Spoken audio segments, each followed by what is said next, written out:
Warning: this stream is rated for mature audiences. Viewer discretion is advised.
All right, ladies and gentlemen, welcome back to the Legion Cage AdoptAPet.com theater. My name is Scotty, also known as EBC. And if you have not done so, please check out AdoptAPet.com. Our sponsor, Legion Cage, will greatly appreciate you going down there and finding your local animal shelter and seeing if there is a animal that needs a forever home that you can possibly help out with. If not, maybe just providing some food or supplies or a donation to your local animal shelter to help with pets in need. And that would be awesome of you. So awesome of you. And I'm sure Cage will be forever in your debt. He will show up at your house and start to do yard work if you do that. At least that's what he told me. So you're going to have to double check with him. All right. In the booth, you see that little icon in the corner? That means the man himself, the master of disaster from above the Canadian United States border. TubaSwan is in the house. Everybody give it up for TubaSwan. Hello. How are you? Hello, hello. I'm doing quite well. Can everybody hear him okay? Let me see. Let me make sure that's where it should be. Sure, that's where it should be. Hello. Okay. Yes, the spreadsheet samurai in person. Love it. Yeah, everybody knows you know. I can't even talk tonight. Knows you now as the man with all the spreadsheets. You've got spreadsheets coming out of your ass for anything and everything under the sun. Is there anything you don't have a spreadsheet for? Actually, there's quite a few things, but I can easily make one if we need one. There we go. See? Yeah. Cage won't even do his own yard work. Well, you're gonna have to at least go to Canada and do Tuba's yard work. That's that's a given. Sorry, you don't have a choice in the matter, Cage. So, how is everybody this evening? What's happening? Are we having fun yet? If not, what the fuck are you even doing? Let's get some music going there. Doom is in the house with his slightly anemic chickens. They're shaking because the blood pressure's a little bit low, but it's okay. Just give him a candy bar and the chickens will be fine. Doom. So I invited TubaSwan to be on the stream in the booth with me because he showed an interest in the Atari set that I purchased, and we're going to unbox it. Now, I do have to apologize. I did not do quite enough research in order to be able to capture video from the Atari. I'm missing a piece, and it's a tiny little piece, but it's a piece that neither me nor my brother had to be able to convert the video properly. It's kind of difficult to explain, but Atari came up with their own video system, and I'll explain a little bit more of that here in a bit. And it is requires specialized equipment, so to speak, in order to be able to actually transfer from this thing that came out in the 1970s to your screen here. So unfortunately tonight we're not going to be able to capture some games. I'm hoping that at some point in the near future I'm going to be able to do that on an episode of High Scores, where I have the capture sorted out and we can actually play some games on the Atari. So I apologize for that. However, what we will be doing today is going through everything that I had purchased when myself, my brother, our friend Wonko,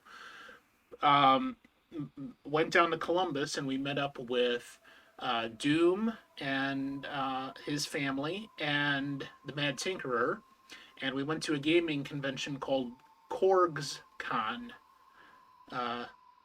And that was back in, I want to say, May sometime. I can't remember exactly when. I think it was a week after my birthday or so the middle of May. And I went down there, or we went down there, and I did not necessarily expect to purchase much of anything. Like, I didn't know what I wanted to buy, if anything. I wasn't looking for anything in particular. I mean, my brother, he goes down there and he's like zoned in, and he knows exactly what he's looking for. The pieces that he wants to add to his ever growing monster collection, and he knows what they're worth. He's done so much research on that, and he goes down there and he's able to lasers zoom in on the tables with all these vendors and what they have laid out, and find the pieces he's actually looking for. And he actually didn't purchase a lot either, because he's more of like a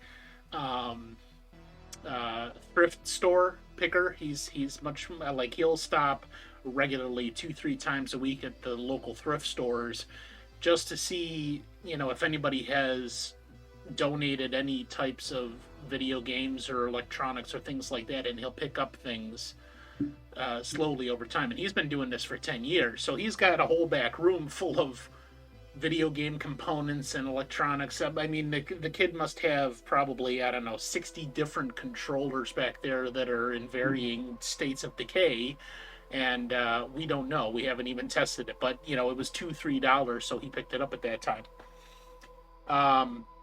You got an instruction manual. Anything else that you guys picked up while you were at that convention? In any case,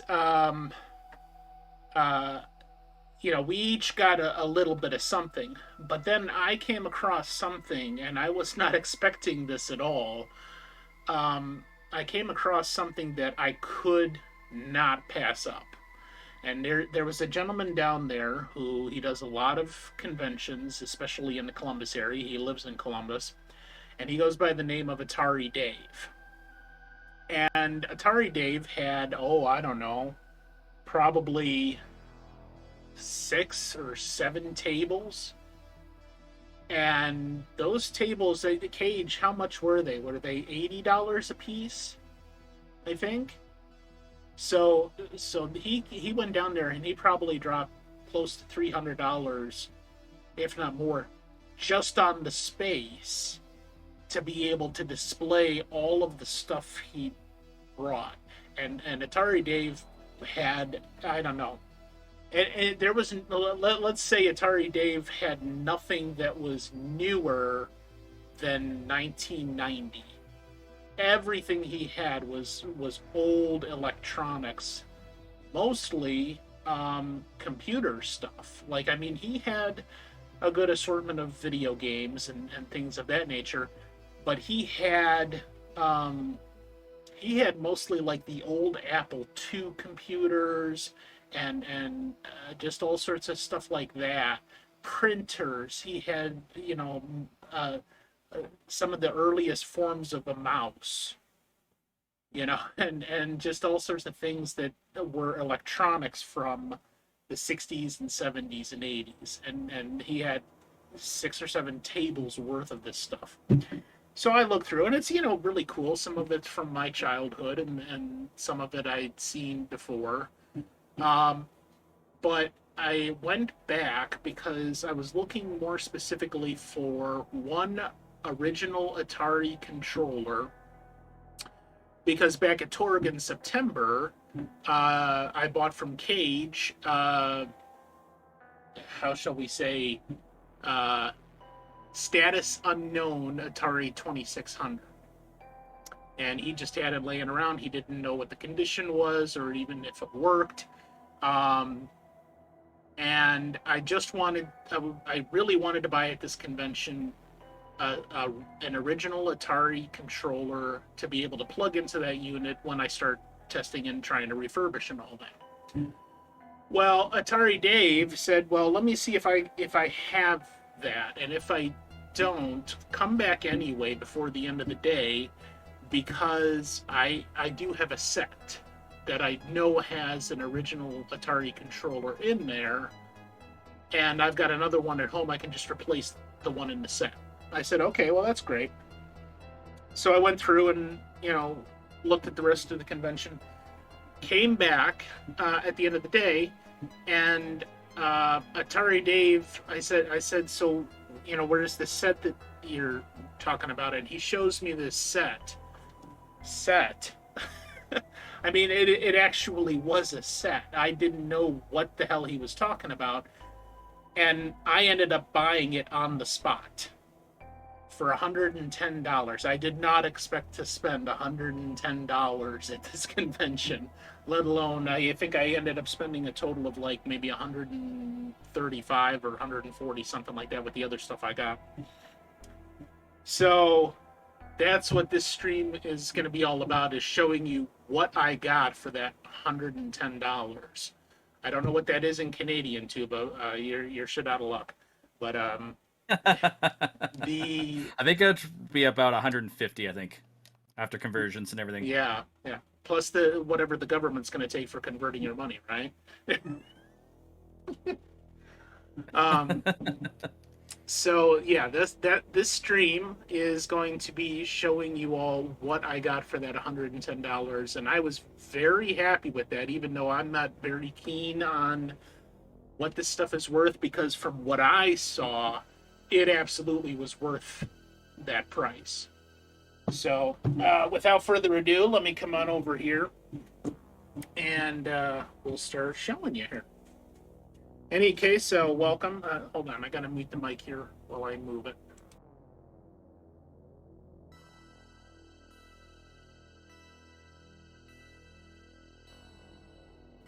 Okay, there we go. And this over.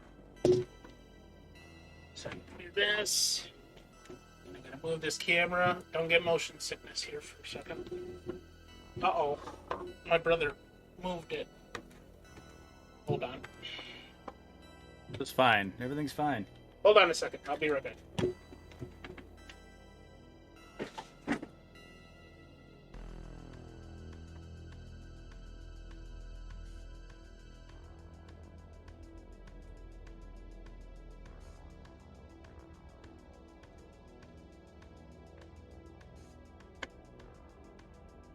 Stage knows.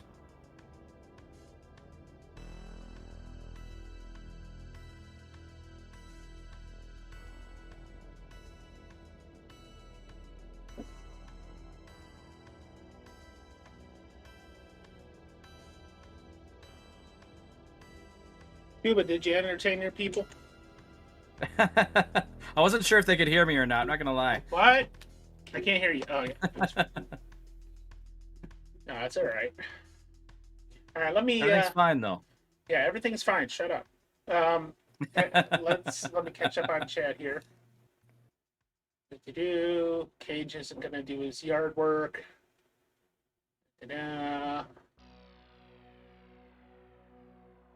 Sween and Tuba aren't allowed to be within 100 feet of each other. Did you get another restraining order, Tuba? Don't worry about it. Oh, okay. It's like, shut up. Don't ask about it.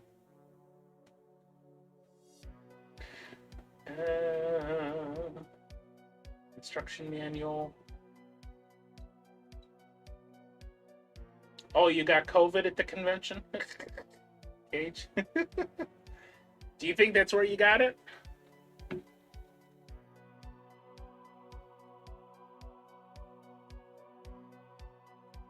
NES controller, Doom got, and I did get that too. I'll show you in a second. I mean, it's a standard NES controller. Yeah, sorry, I don't have a find command yet. I'm working on it. I'm working on some commands and crying because Tuba was so mean while I was gone. Jesus Christ. Should make your fine one a sound alert where it just kind of overthinks everything was not fine. Okay. Let me. Okay. So, first things first. This was not part of the Atari deal, but I just wanted to show you some cool things I got. So I saw that I actually saw several of these. The worst game in the universe. Apparently, it's hard to say. I probably saw like maybe, I don't know, 10 or 12 of these between all the various vendors. So I saw this before I got to Atari Dave, and I picked it up. It was only $5. And I figured, okay, well, this will work with the Atari I got from Cage, right? That was all before Atari Dave. Then there was one vendor that I got this, like this. And it says Castlevania Shadows on duct tape.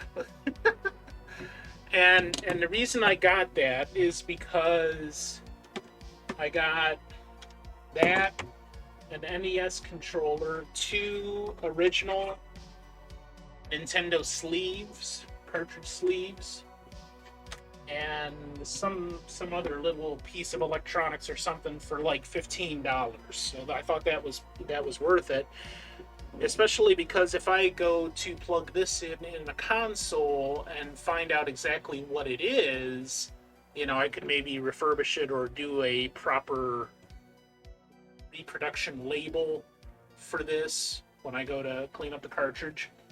And we did some research on this when we were still down there in Columbus and found out that more than likely, because if you look up, there's only one thing that comes up under Castlevania Shadows, and it's not an actual game. It is a ROM hack that somebody came up for Castlevania 2 Simon's Quest.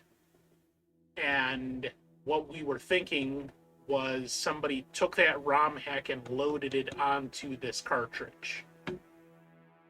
That'd be cool to check out. Yeah, so that in itself is going to be a stream where I hook up the console for capture and we plug this in and see what the hell it is.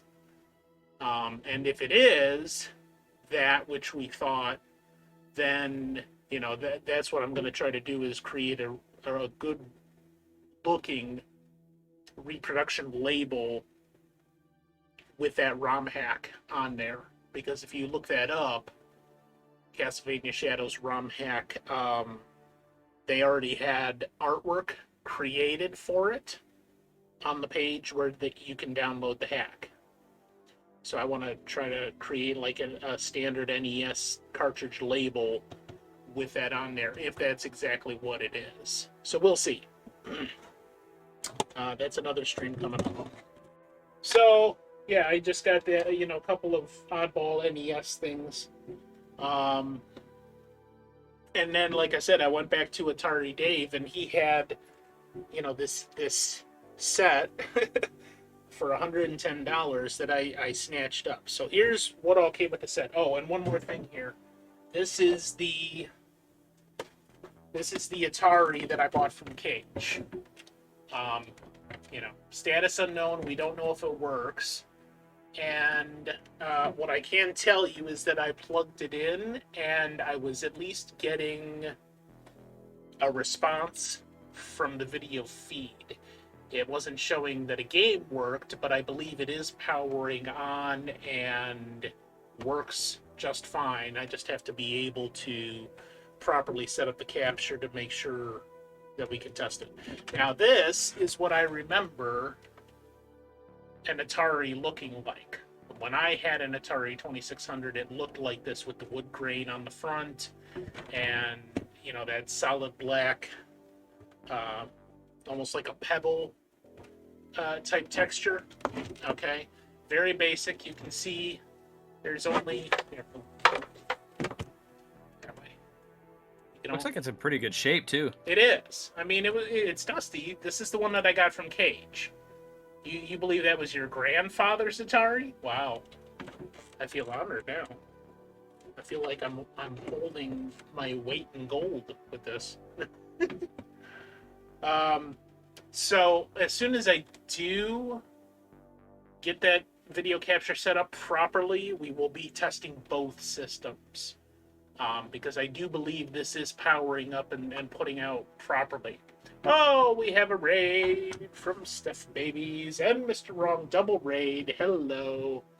Double raid. Welcome in, everybody.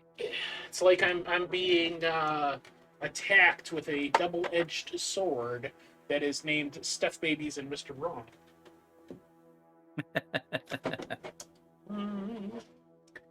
All right. Let's see here. Oh, you got some shout-outs? Good. Thank you, mods. Appreciate you.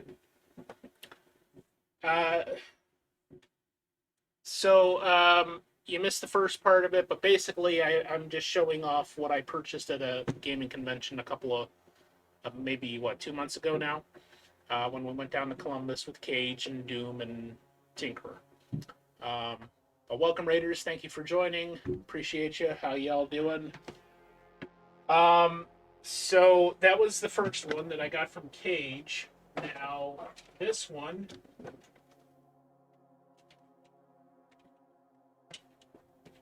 Cords. There we go. This is the one that I got from Atari Dave. It's a little sleeker, a little more modern, and red versus blue type of show on Pokemon. There is a Halo series. Halo. Yes, I know. I know what you're talking about now. Yeah. Yeah, that would be pretty cool. What I used to see at Red versus Blue, that was pretty funny. All right, so this one was.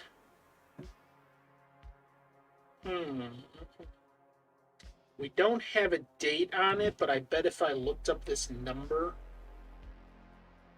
it would give me some information on that serial number, or maybe when the U.S. patents were filed. because we've got several patent numbers and one patent pending. So we don't have any of that, but I'd be willing to bet my bottom dollar that this one came after that other one with the wood grain. That this was a more sleeker design, a little more modern with the black front, and then you see all the different ports on there. Not only did we have, or not ports, but options. Not only did you have the left and right controller ports, this is the power port, which this is pretty rare after 1987. They stopped using these types of power ports.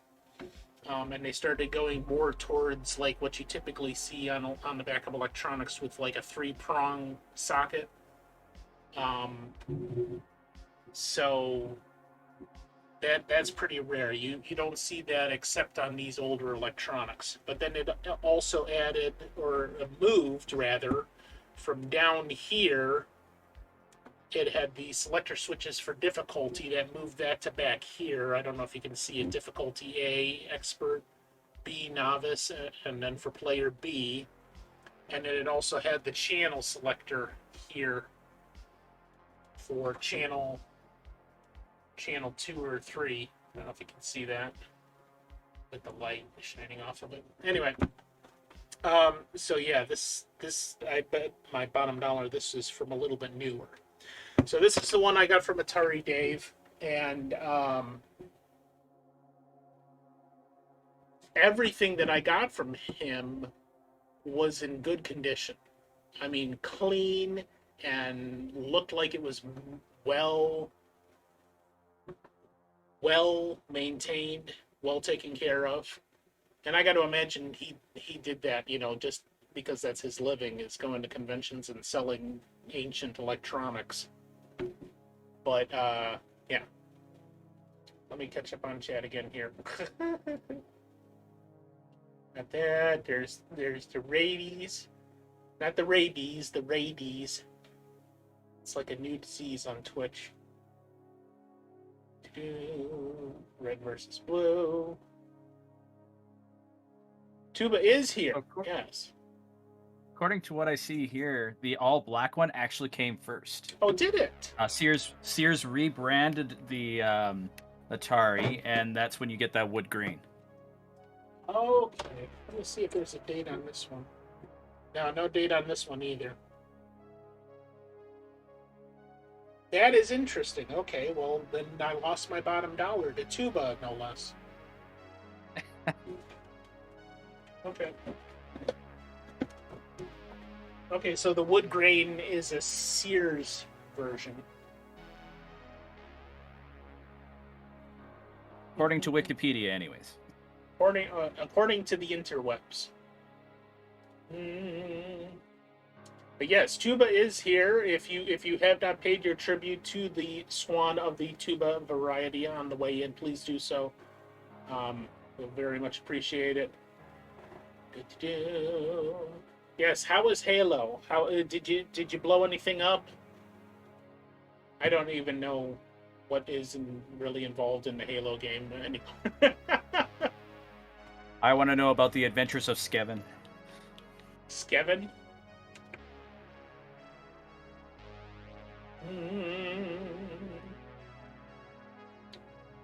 Thank you for the lurking. Eat your dinner. Bring some dinner for everybody else. Chaotic, but fun. Okay, going to lurk while picking up the offspring. Thank you for the lurk. And oh, you meant your offspring, not the band. Well, fuck. Jeez. And blowing up a lot of things. Oh, that was the first time you played Halo, Mr. Rock. How did you like it? I mean, obviously you had enough fun, but how did you find playing the game? Was it like up your alley, something you would do? And this stupid camera here. I gotta find a workaround for that. Sorry about this. Okay.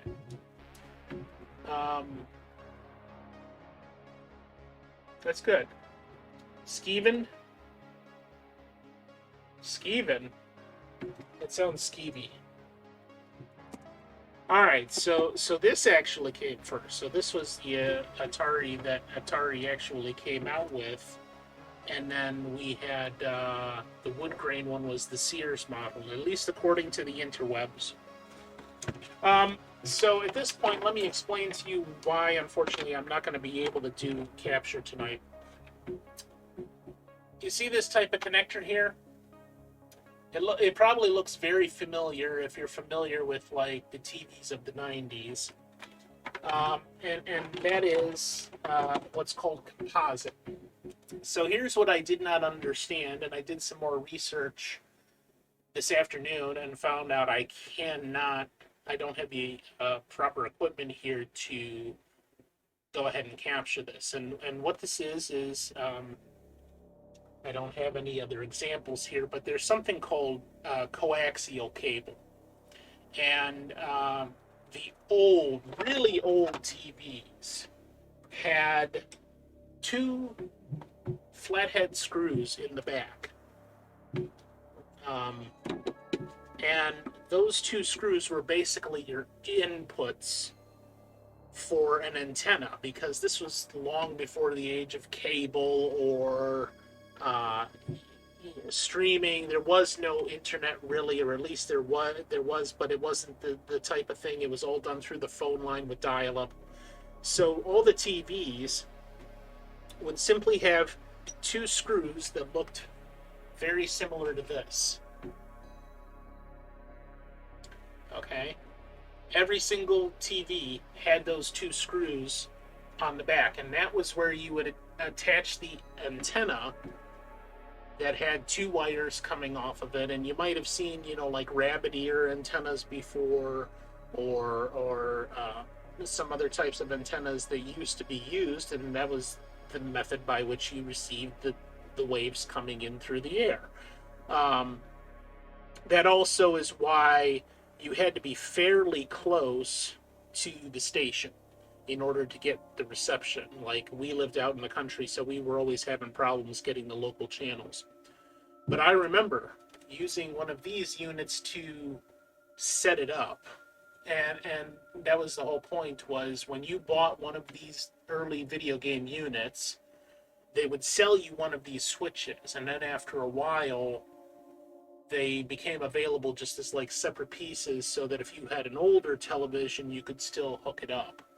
And you had to have this, which is essentially just a switch. You can see that TV game switch, and you would hook this part up to your TV that would act like the antenna with those two screws, and then you'd plug in the Atari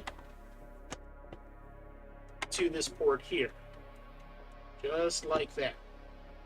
So it essentially acted as a switch. You would take your antenna and put it on these two screws, attach that to your TV, and then you would switch back and forth between the game input and the TV, the antenna input. And yes, no, I trust me, V, I thought of that, doing the Optimus Prime method, and I still don't have what is required, which is I don't have a converter piece for this. And the reason why is that, unlike the standard red, white, and yellow composite that you have on the 90s televisions, even though that looks exactly the same, this is what's called coaxial. And coaxial, you're probably more familiar with a thicker, stiffer cable that was all black and has a shiny metal connector on the end of it with a thin wire coming out of the center, and you'd screw that connector up. You'd still see on some of the older TVs that connector available, and it's always on the VCRs. And the reason why is that when VCRs came out, they had to have that same function, just like this switch, to be able to take the antenna in and route it through the VCR and send it to your TV. So even though this looks like the standard composite that you're probably more familiar with, where the audio is separated into these two, red and white, and then you've got a yellow for video. This is actually all three of those combined into one connector. And because of that, my capture card, I can't just plug it into the video and get it to capture properly. It's getting interference from the audio signal. So that's unfortunately the reason why it's not going to work. And this is a capture card that I purchased years ago by Happa, Happauge. That is essentially the same thing like Elgato does now, except Elgato was designed more for HDMI. And this has, composite out or composite in. And I use this for a number of years for just recording off of television.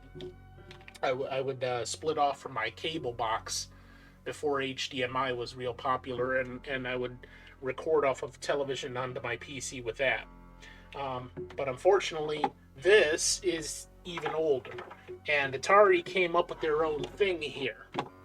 So that worked perfectly for this, because this would just convert it into the signal for what the really old televisions would use with those two screws.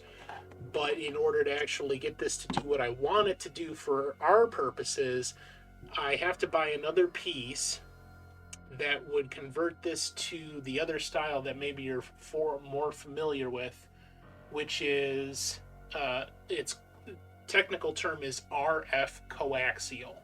And that's the metal connector with the screw end, and I don't think I have anything here to even show you what it looks like, but I would have to do that, get that little piece to convert it, and either plug it into the back of the TV and do Optimus Prime style, where I just point the camera at the TV, or from that point, then I can, and I've got two pieces at my house that are called RF modulators, and that will then take that signal and convert it into the standard RCA composite, the three, red, white, and yellow, and then I could plug that in. So that's more than likely what I got to do. I've got to go and purchase one of those little adapters, which they're not expensive. They're usually around $3 to $4, and then once I have that adapter, I can plug it into the RF modulator and send it to the card, and then capture and work copacetic. No, Doom, you're an adapter. No. Oh, you have the adapter for the coax? Okay. So either way, I was just looking for mine. Either way, I've got to do that in order to do that, and especially, because I would rather try to do a capture straight into the PC than Optimus Prime style, and I have half of the equipment to do that anyway. So I'll just, go buy that little piece and then set it up, and we should be good. But unfortunately, I can't do that tonight. So I'll have to order that piece, and Amazon will have it to my door in 3 to 5 days with free shipping. All right. So that's the two consoles themselves. The one I bought from Cage and the one I bought from Atari Dave at the convention. So again, $110. That included this console, which, like I said, you see it. It's in good condition. It's very clean. Same thing as with the console that I got from Cage. I did plug it in, and I was getting a response from the video feed because of that audio intertwined issue. It was not providing me with anything, but once I do have that, I should be able to do better testing and see what the condition is. And the fact that I was actually getting a response from the video feed is encouraging. That says to me that both units are probably okay, and we're not necessarily going to have any major problems with getting games to work. It might need some cleaning on the inside, so we'll have to see.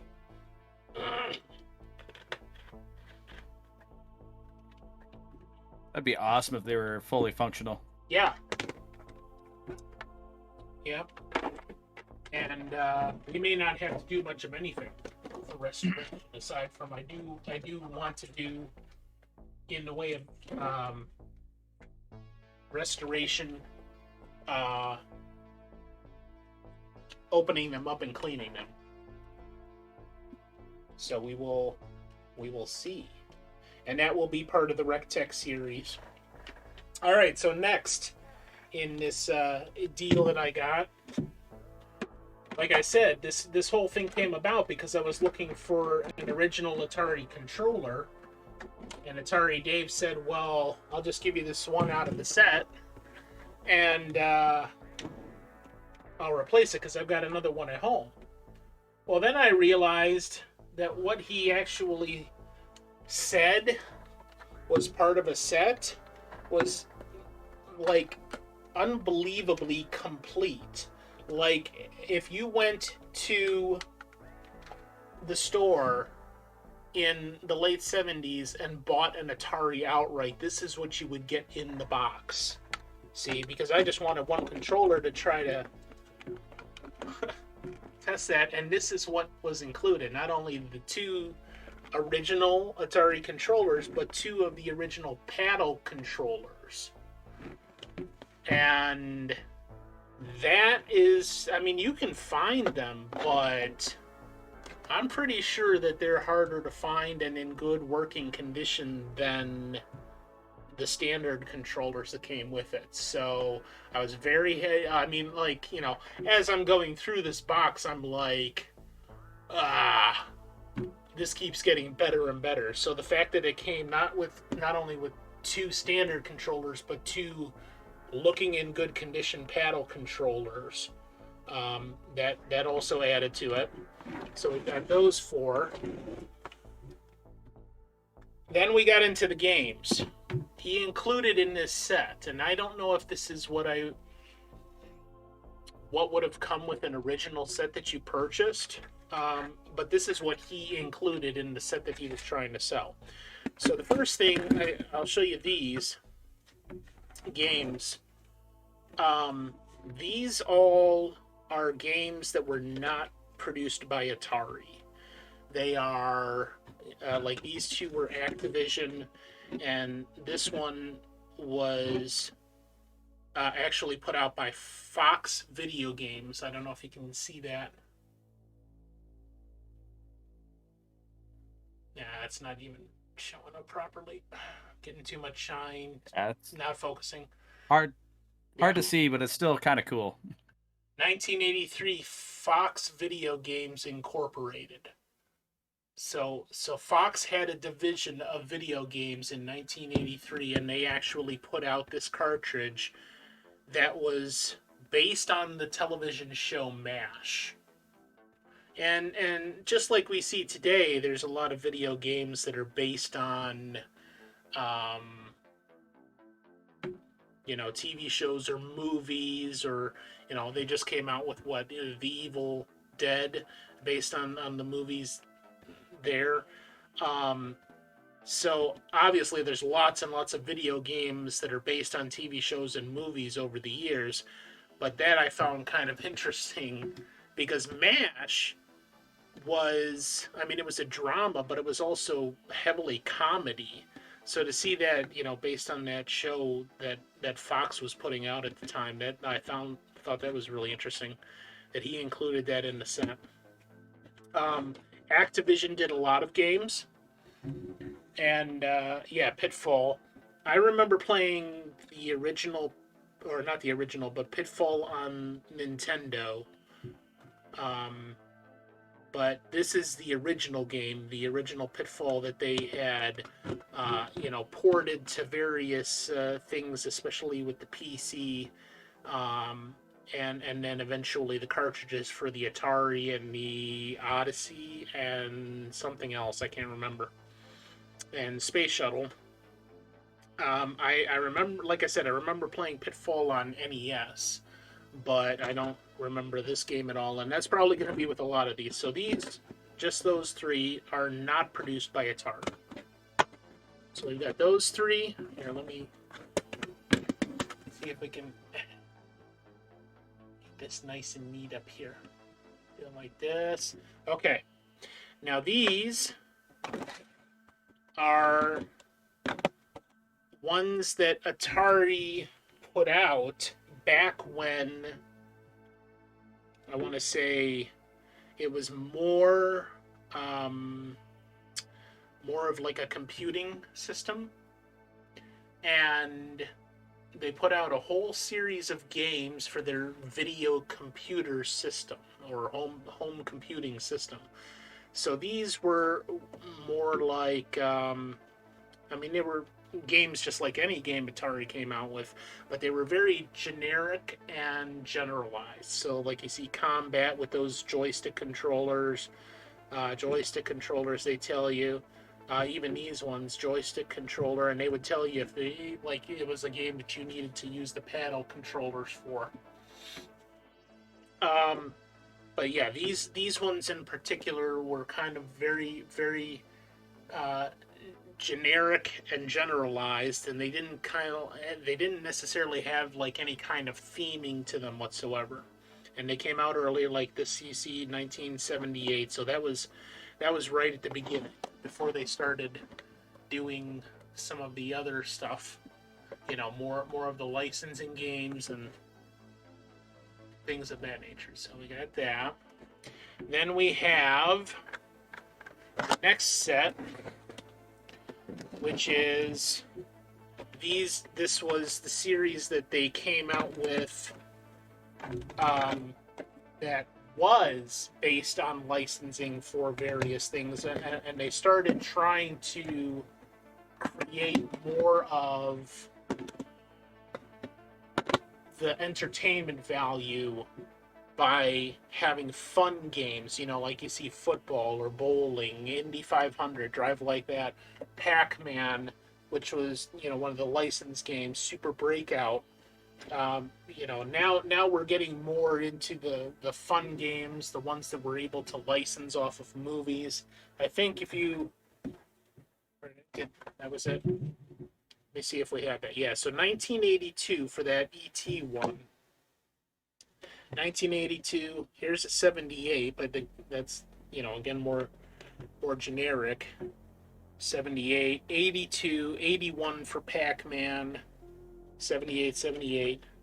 So they started with this more basic stuff, and then they moved on to more of the fun stuff. And these are all original Atari games.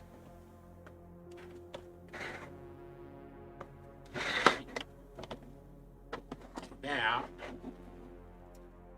yeah, there we go. That's neat. I can't imagine some of those were very easy to get a hold of. Like, I know the ET one they tried to erase from existence. Yeah, I know. Right? And then we had a little bit of a change in how they marketed them. So like I already showed you the ET, now we're getting more heavily into the licensing and, changing the design. So like here's E.T., Mrs. Pac-Man, Raiders of the Lost Ark, that's 82. 82 for Sword Quest Earthworld. There's another sports one, baseball. And unfortunately that's all I have. So like as far as that goes, that I don't have like a wide selection of maybe the Atari games that were available at the time. But I just thought this was kind of cool.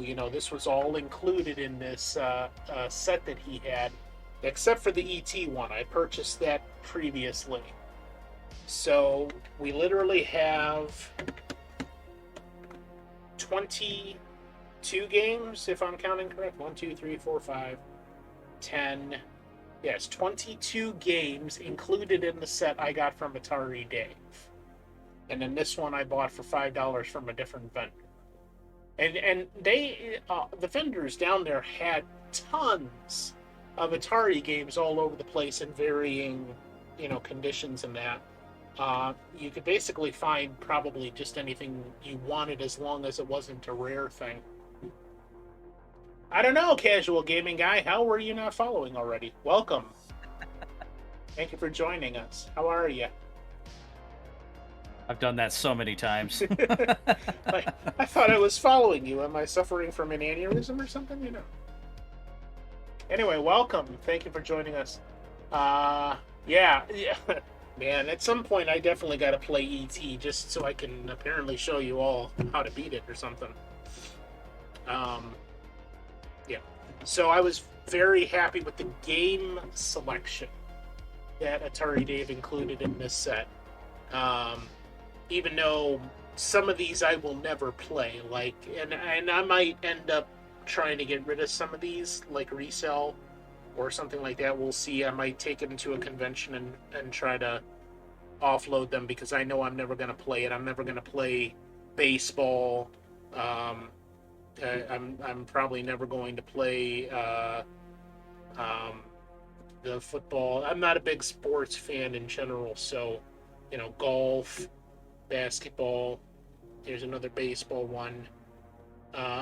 Sword Quest Earthworld. I don't know what it is. It's probably kind of like an RPG-ish almost. I'm not a big fan of RPGs, so I'm probably not going to do that. Combat. I don't think I would ever play that. So we'll see. We'll see.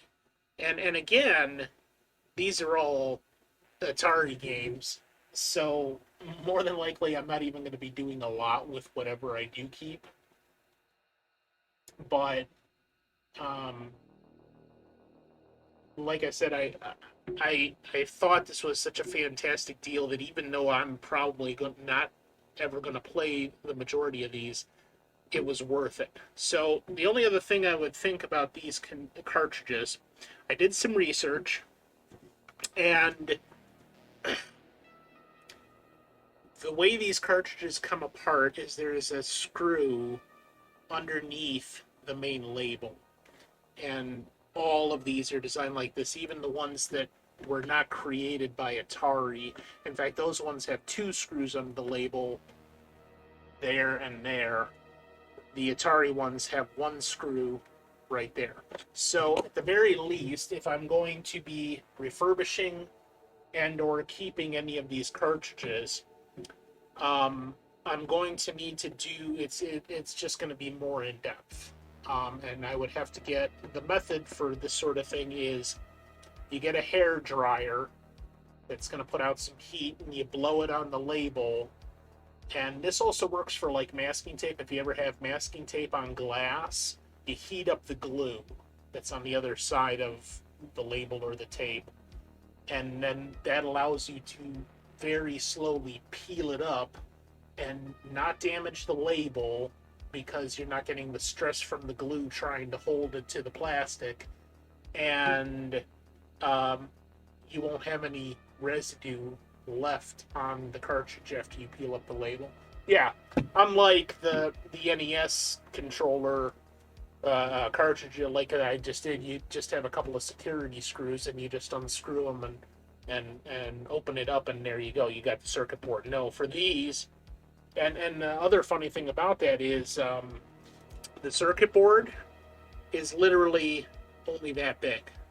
There's all this extra space in the exterior or interior of the cartridge that they just didn't use. The circuit board only is that big, and you can see, oh, I'm sorry, it's right here, and you can see the slot. That's all that it is wide, and they use these two prongs to guide the cartridge into the slot on the console, and then you see those two.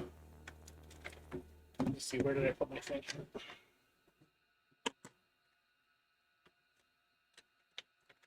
And they have two slots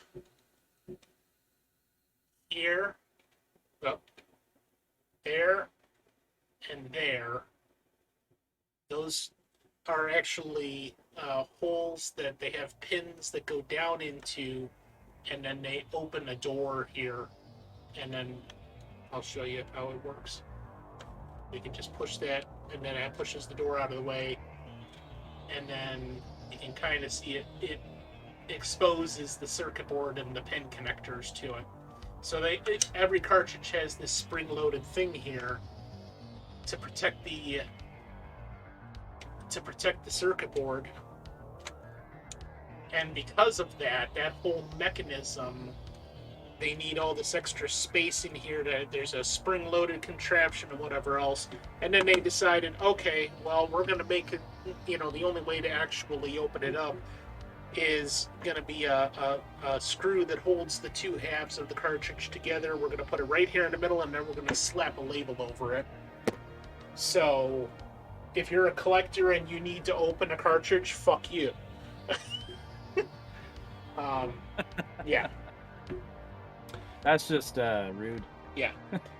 So, at the very least, one of these, especially maybe like, and I before I do this, I want to do research on the value of all of these games to make sure that I'm not going to accidentally destroy something that has a lot of value by trying to take the label off, and then use that method with the hair dryer. I actually have a heat gun at home that would be perfect for this, and you just apply a little bit of heat to the label to heat up the glue, and then with like small tweezers slowly peel back from one corner the label bit by bit so that the glue adheres to the label and it's not trying to destroy itself as you're trying to peel it off. And then of course the reverse of that, applying the label back on and getting it perfectly centered and all that. So I'm definitely going to take a look at the values of the games before I try that, and especially look at maybe some of these other ones where there's already some damage to the label simply from age. Like these ones are almost pristine. Like this one here's got a little bit of crinkling on the edge of this label, so maybe that would be a good candidate for that. But some of these are in really, really nice condition. And unless they're not worth anything, I'm not going to attempt that. So that also will be a future WreckTech stream, is seeing what else I can do with not only the Atari cartridges, but going back and doing some of my collection and my brother's collection, refurbishing those cartridges. Just at a glance, MASH is probably one of the most valuable. I'm not surprised. I'm not surprised. That sounds like a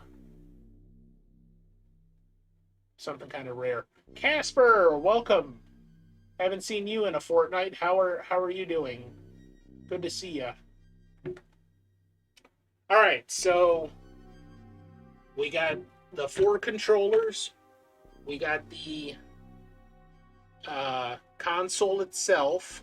Oh, which also included an original power supply.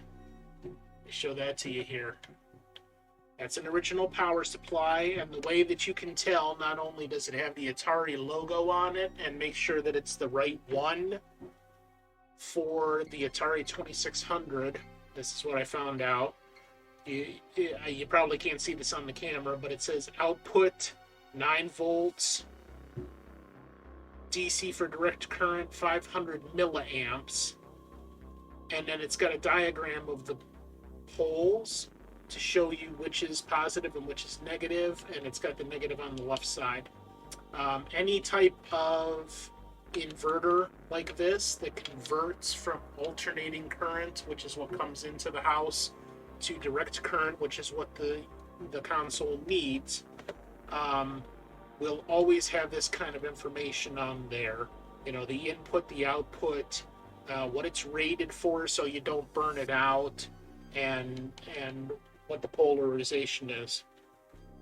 So he did have this original power supply with it, and like I said, I plugged it into both consoles, and from what I could get from the video feed, it seemed like it was working. So we're just going to go with that, and I believe that both consoles are powering up properly. and we just have yet to get the video feed. So, we had the consoles, the 4 controllers, original controllers, all appear to be in good condition, and we can't say anything necessarily about working yet because we have no way to test it. But I'd be willing to bet that Atari Dave did his due diligence in trying to make them work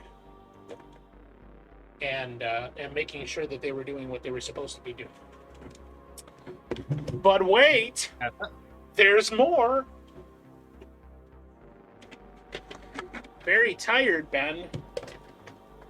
Should get some sleep, man. Stop trying to be a bicycle.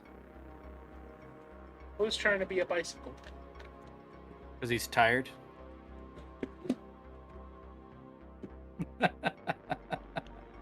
Tuba, my man.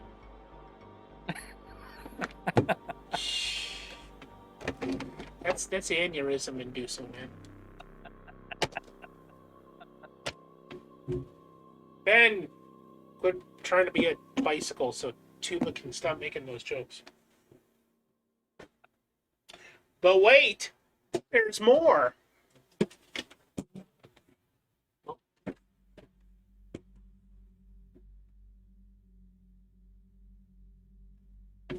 Included in this set that Atari Dave was giving me for $110 is an original Atari Game Center.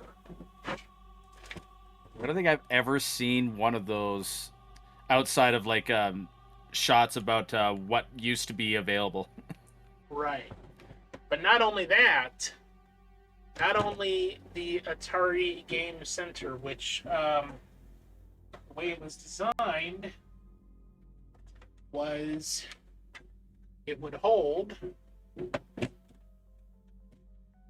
your games and your controllers and your console. Not only that, now this, I looked at this. This is rare.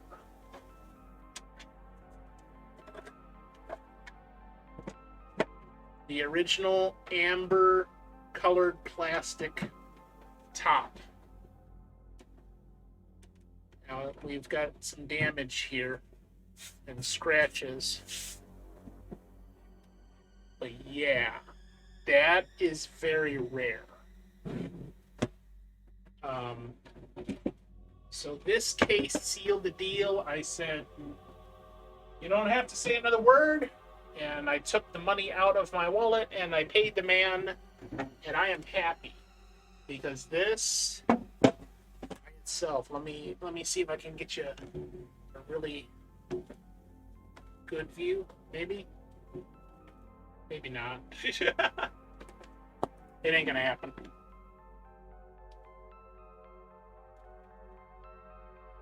There we go. But I mean, you can see, you know, this sort of thing that's sold as the premium set back in the 70s. Yeah. So I'm definitely going to clean this up and maybe see if there's any method of restoring this plastic. Because this restored plus the case itself, if I had to guess, is probably going to be worth maybe $150 to $200 by itself, properly restored. So I was very happy to see that, and he didn't really have it like kind of packaged in any special way. It was just all sitting in the box. But I mean, this was like how the rich kids more or less did it. Like in the movie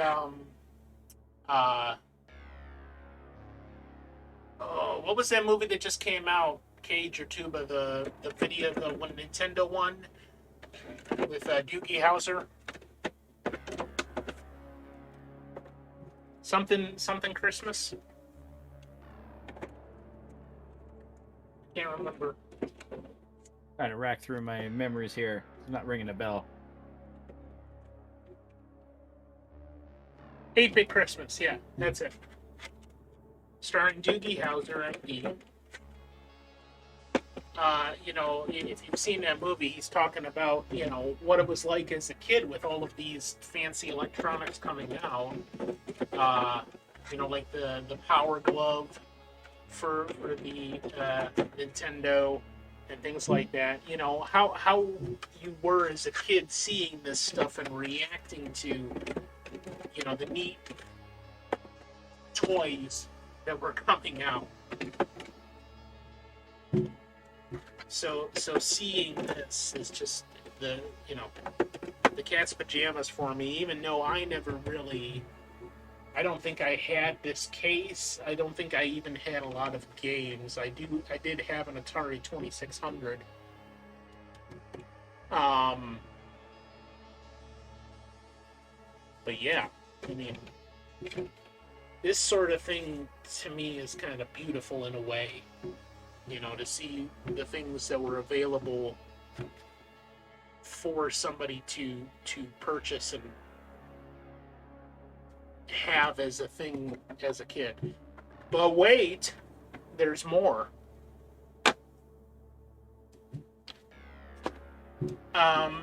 Then, and it also came with an original manual, which just tore up a little bit. But this is, you know, like if you bought that entire set, this is what you would get for that. And I would like to look up the price of what it was. But I mean, he had an original manual for this entire gaming set. So this has got to be pretty damn close to what you could buy in the store, except for maybe the games, which they would sell separate, and you would, you know, just do those over time. Everything on setting up, troubleshooting, maintenance. That's really cool to see when even just still legible. And so this was printed in 1980. Even despite the folding and some of the tearing on it, this paper and printing is in excellent condition for being 40 years old. Atari Dave must have, you know, just had this stashed away somewhere where nothing was going to get at it and just kept it in really good condition. So that in itself is, you know, really adds to it. And then he's like, I showed him that I had bought this ET game at with a different vendor, and he's like, hold on a second, I got something for you. And then he comes back with this. The original manual for the ET game. Printed in 1982, also in fairly excellent condition. That's awesome. And he just threw this in. And I'm like, God damn, I love you, Atari Dave. I don't want to make sweet love to you just quite yet, but... So at the very least, when I go to play Slight, I'll have a VOD. If you're gonna show this to your dad, show it to him from the beginning, because there was some stuff before this that he probably wants to see. I saw when you came in. I don't know if you were here for the raid, but you know, show him the VOD once it's up, and yeah, I'm sure he would be interested. So when I do try playing the Atari, the ET game, the worst game in the universe, I've got the original book to help me try to beat it. And that was too cool, man. So yeah, he just threw that in for free, and I'm like, hot damn, that is a steal for $110. A console, 4 original controllers, 22 games, the console to hold everything, including the amber plastic top, and then he threw in the original ET manual for $110. So I was ecstatic. And even though I'm not a big, gaming person or aficionado, I just owned an Atari way back when, and God knows what happened to it. That really piqued my interest, and I was glad I pulled the trigger on that. I wasn't expecting to spend that much money there, but to me, it's well worth it. And I think over time, if I can properly preserve this and refurbish the stuff that is not in as good condition as it could be, it'll be worth a pretty penny soon. And I could maybe, make a nice turnaround on that investment. So there you go. That's awesome. That's the kit and caboodle, as they say in the showbiz. So I was very happy with all of that. And what I'm going to do, I think what we're going to do today, since I can't do a capture and actually play with that, we're just going to do some basic cleaning on this. And I think we'll just do this case and maybe some of the game cartridges in the console. Actually, we'll just do the case and the console. So from here on out, the majority of this is just going to be me fiddling around and cleaning, basically. But Something oddly satisfying about watching someone clean a console, though. I don't know what it is, but I usually get drawn to them when I see them. Yeah, and that's going to be part of my WreckTech series. Like, the next one I do, I'm actually just going to be putting some jigsaw puzzles together. Because one of the things that I wanted to do with this series is just have some things that are relaxing for me. And I can do it in the background while you guys are just chilling or have a tab up, and I took the hint from Joho,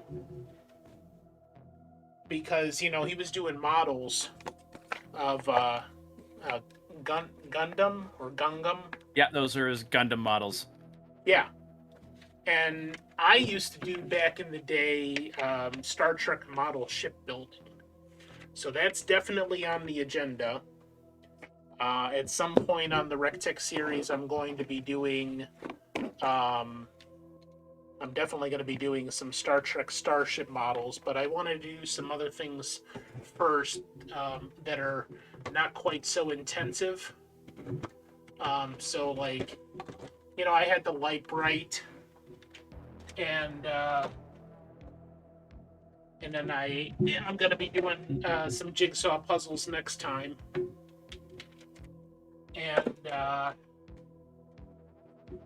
I also got a paint by number kit. And eventually some cross stitch. That was another thing I did as a kid, was cross stitch. So, just some things that. Well, thank you. I'm glad you love it, Slight's dad. Hopefully, it brings back some memories for you.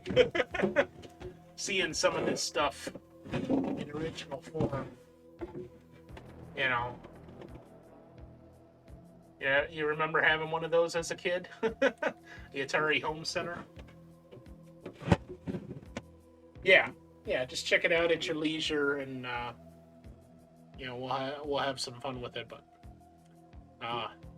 so these WreckTech series, I'm just mostly going to be doing things that are chill and not a lot of interaction in that, and we'll just have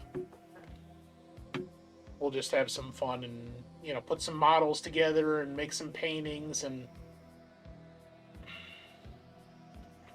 yeah, That's awesome. I'm looking forward to it.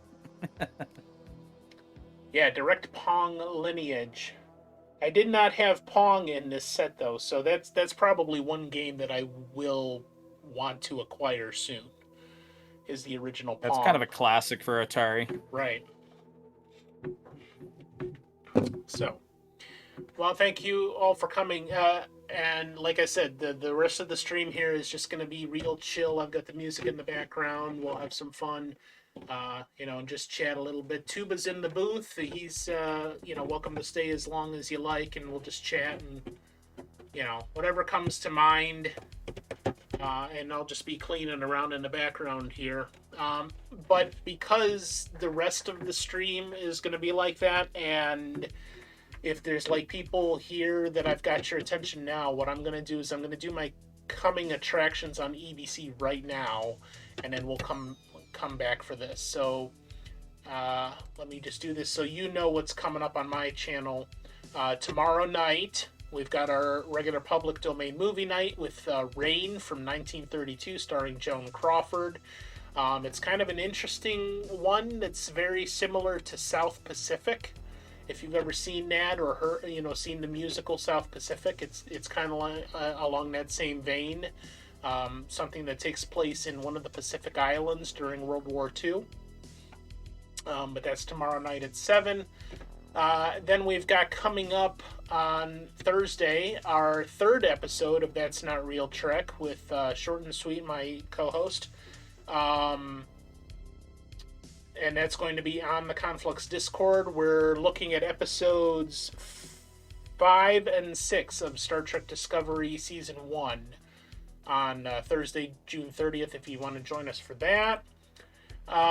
Then we're getting ready for, I don't want to say like a big premiere, but it's going to be a big weekend for us here. And that's going to start with, that's going to be 4th of July weekend. So on Sunday, July 3rd, I'm going to premiere a show called Before the Politics that is essentially going to be me ranting for about an hour and a half. But the entire concept for that is there are things that divide us politically. And maybe it's, a little bit different for people like YouTube that live in different countries, but at least in America, there's certain things that are always divisive. Like we just had the Roe v. Wade decision from the Supreme Court overturning Roe v. Wade, and you've got the abortion people on one side and the pro-life people on the other side. And we've always had these kinds of divisions, and it seems like they're getting worse and worse. Before the Politics is designed to ask a whole bunch of questions about a particular issue that I think people so easily dismiss or they consider it a given. So like we're going to be talking generally about freedom and independence on July 3rd because that's the theme for the weekend. But I'm definitely going to raise some questions that I guarantee you have not thought nearly as much as you should about in that topic before you even consider some of the other things that are common in politics. These are some questions that you should answer for yourself. So it's going to be a serious discussion, but we're also going to have a little bit of fun with it. It's going to be interactive. We'll do some polls, and I guarantee you that you're going to, at the very least, question some of the beliefs that you hold. If there are some big political beliefs that have been a part of your life for quite some time. So that starts at 5 on Sunday, July 3rd. At 8, we're going to have a Conflux community game night. So anybody that is a member of the Conflux Discord, Cage or Short and Sweet, can you put the exclamation point Discord in the chat, please? Anybody that is not a member of the Conflux Discord, you can please join if you are interested. And we will be doing Scribble.io on Sunday, July 3rd, 8 p.m. for anybody that is a member of the Discord. And everybody's welcome to join. I will be showing it on my channel, EBC, but everybody's welcome to join that's a member of the community there. And then this we are going to have so much fun with. This is the show that I wanted to do a year and a half ago when I first started my channel. And it's taken us this long to actually get production to the point where we can do it. So this is what EDC 2021 stands for. Enigma Blockbuster Cinema 2021. If you see the picture and you know what that picture is a parody of, you'll know what we're doing. In other words, on the Conflux Discord on Monday, July 4th, we're going to be showing Independence Day from 1996, but we're also going to be roasting that, and we're going to be having a lot of fun commentary. So that'll be live in one of the voice chats, probably in Watchroom 5 on the Conflux Discord, and it's going to be a blast. You're not going to want to miss that. So that's pretty much it for coming attractions. And Tuba, while I have you in my ear here, can you tell me what's coming up on your channel? Things are kind of slowing down for me at the moment, just because I have my performance season kind of kicking up. Oh, But yeah. I am planning on continuing my Pokemon Shiny adventure on Wednesday evening at the very least.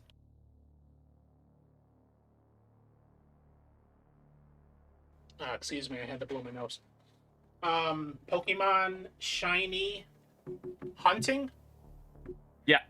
So I have to go through the one of the games with only shiny Pokemon as per Mr. Rung's request.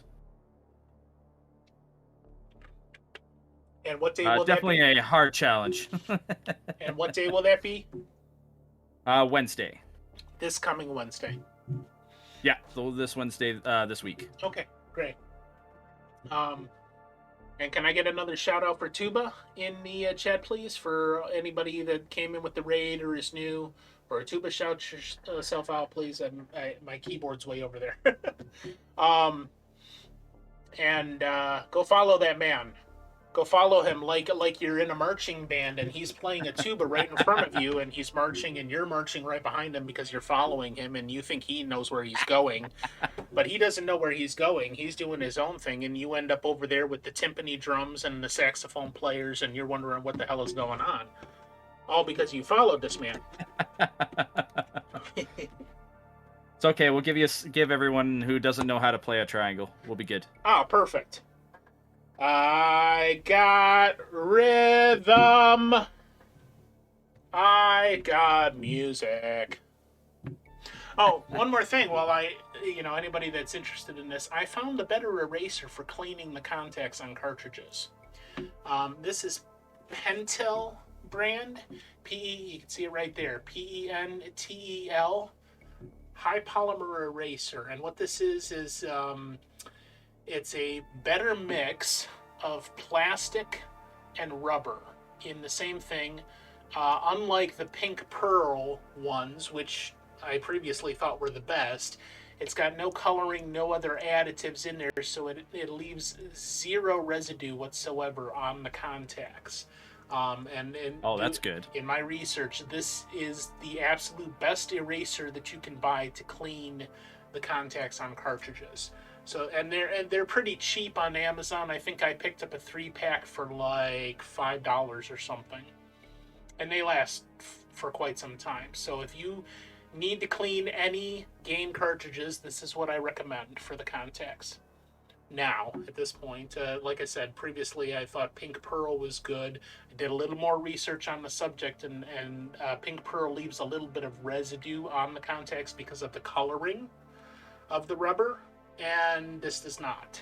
You can see it's white instead of pink, and it also has square edges, which gives you a little bit more of a better edge to scrape against the contacts than the Pink Pearl, which has the rounded edges. So slightly better in that regard, but the makeup of the eraser is much better and won't leave any residue whatsoever on your contacts. All right.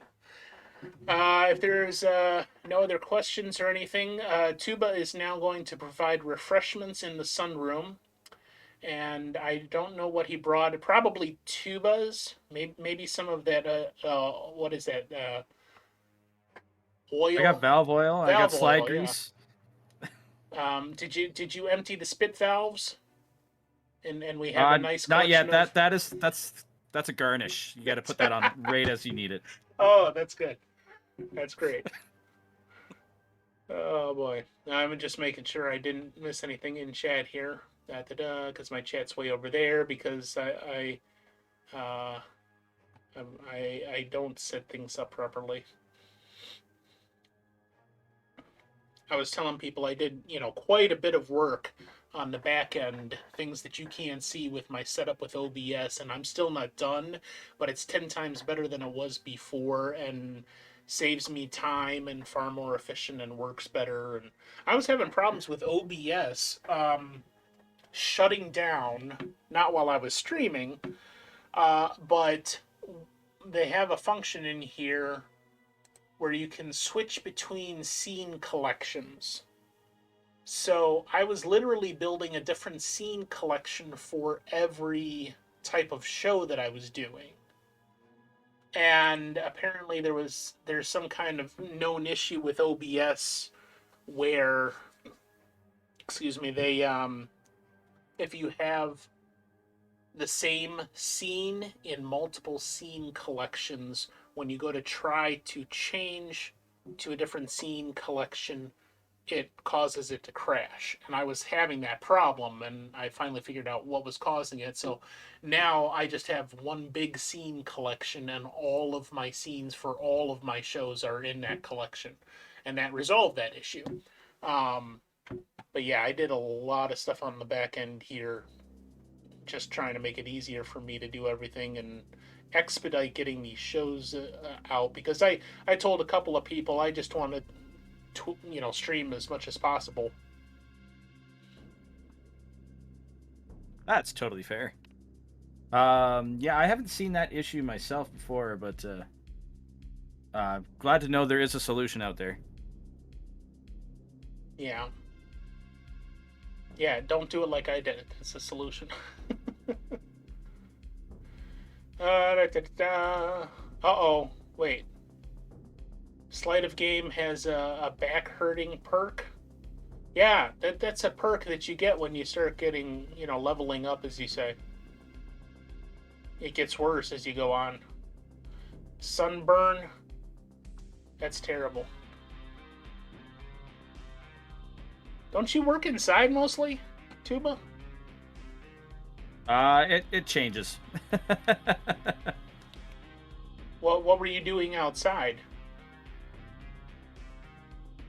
Well, a lot of my performances are actually outside with my Really? group. Oh, yeah, I completely forgot about that aspect of your life. So the other half of my name. yeah. So you were out performing, playing your tuba in the sun, and you got sunburned.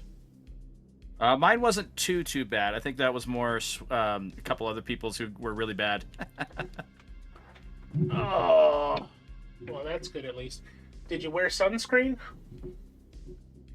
I usually burn once a year, so no. You burn once a year because that's the first time in the year you forget your sunscreen, and then you remember it after that, right? Actually, I just never wear sunscreen. Oh, okay. Yeah, community challenge. If you're trying to get me to play BioShock, there's only 15 days left, and there's 95% to go. But I understand that was very challenging. I'm probably going to extend it another 30 days after that. But I mean, you guys got to get the lead out of your ass and. I'm only allowed to put in 2,000 a day. I know. Ben's like, bro. I mean, it's attainable. It's a challenge. That's the whole point. At 2,000 a day, if I streamed every day, it would take 17 people posting 2,000 people or 2,000 points a day to get to 1 million. And obviously, I'm not streaming every day. But there are some times, like this coming weekend, where I'm going to be streaming twice on Sunday, and then once on Monday, and then like that. And actually, to be fair, I am actually going to start streaming occasionally during the day. I'm just going to be playing I've decided I'm just going to be playing some of my old VODs. And they're not going to be live, and just if you're able to put up a tab, and you don't obviously have to be there, but just put up a tab, and I'll put the ads on automatic so that I can steal some ad money from Twitch and nobody cares. So that'll be an opportunity for you to put in more points and maybe actually get this challenge if you tried a little, especially Cage. He's such a whiner. Jesus. It's impossible.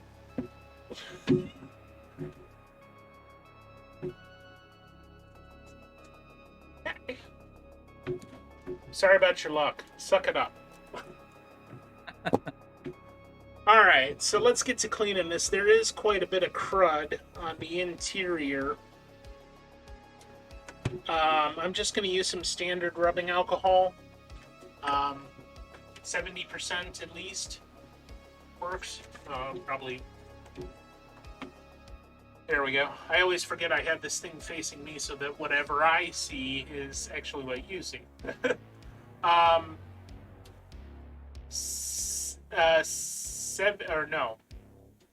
90% is best. 70% works, but it has to be isopropyl. That's the key.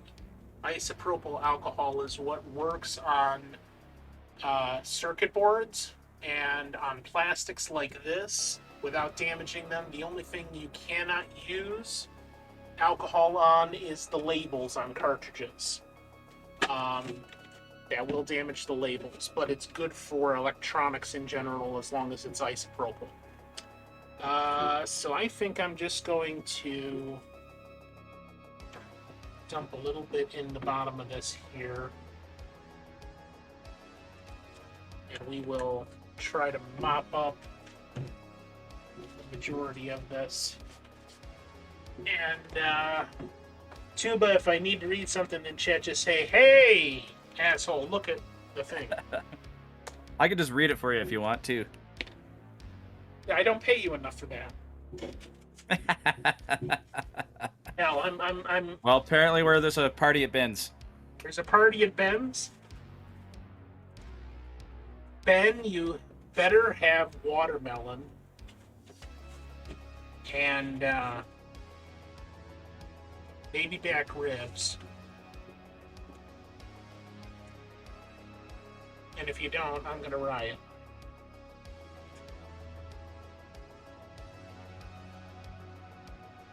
Oh, we got a thumbs up. We're good. Awesome. Party at Ben's house. Woo, woo. I also want to do... I've got the manual for this that includes information on the game center aspect of it.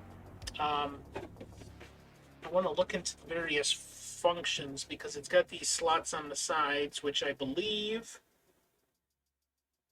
is for like any cords that come out. But if the console sits on top here, I think most of the cords would be out of the way anyway. So I want to maybe look at some pictures and see how this was used a little bit more, like some of the maybe advertising pictures that Atari put out, or video if I can find some of the old commercials.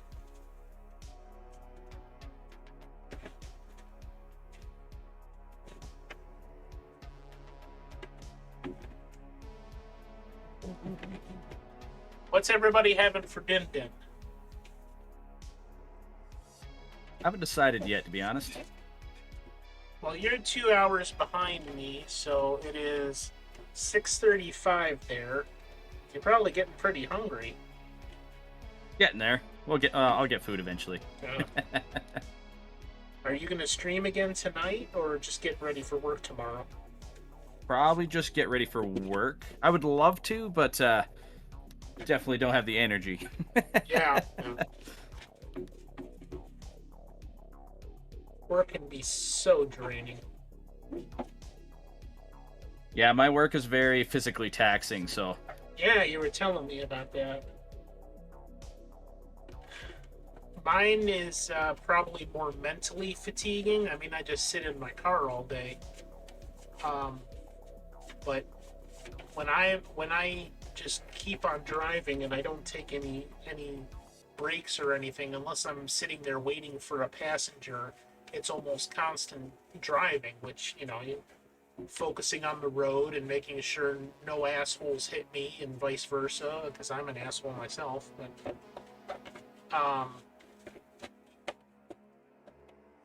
after a while, it definitely is mentally fatiguing, especially if there's definitely heavy traffic, and I'm constantly having to focus and pay attention and compensate for other people. But there's Sound like Ben's getting Subway. Subway. He likes ham and cheese with black olives and onions and tomatoes, and I can't remember the rest. But I know that's on the Subway, because he's a ham and cheese man. Right, Ben? Did I get that right? How do you remember this? I think you nailed it. It's Ben. It's a skill that I have, being an incompetent genius, whereby I can remember the details of the stupidest, most mundane things that I don't need to know, but I can't remember where I left my keys, or what the fuck I'm doing, or anything that's actually important. So, naturally, your Subway order stuck in my head, and it will probably be there until well after I'm dead.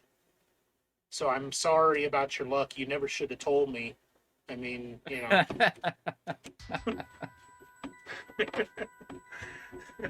Love it.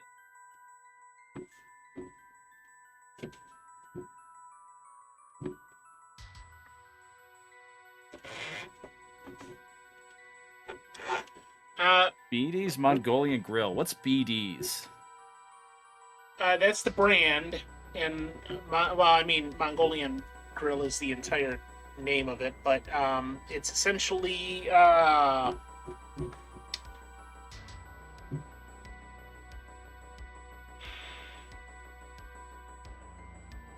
can't remember the technical name of it.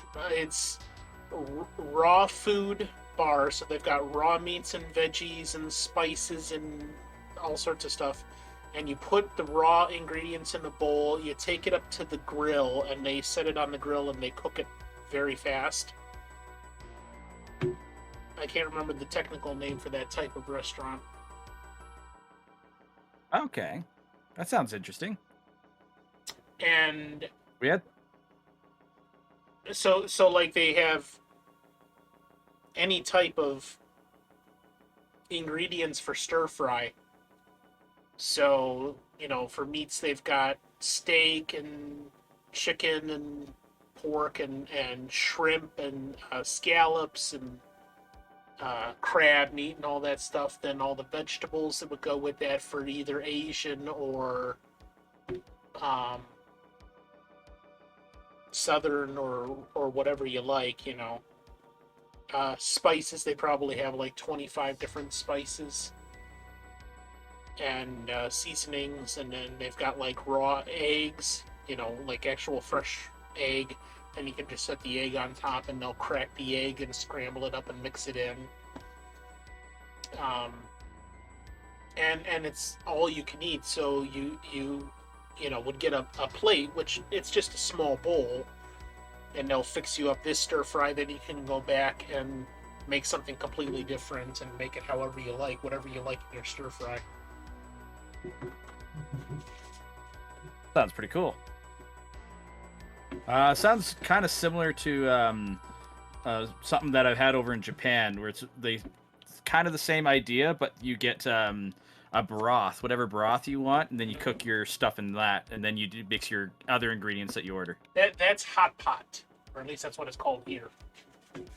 Where you get the steaming hot pot of broth on the table, and then you just stick the skewers down in. Okay.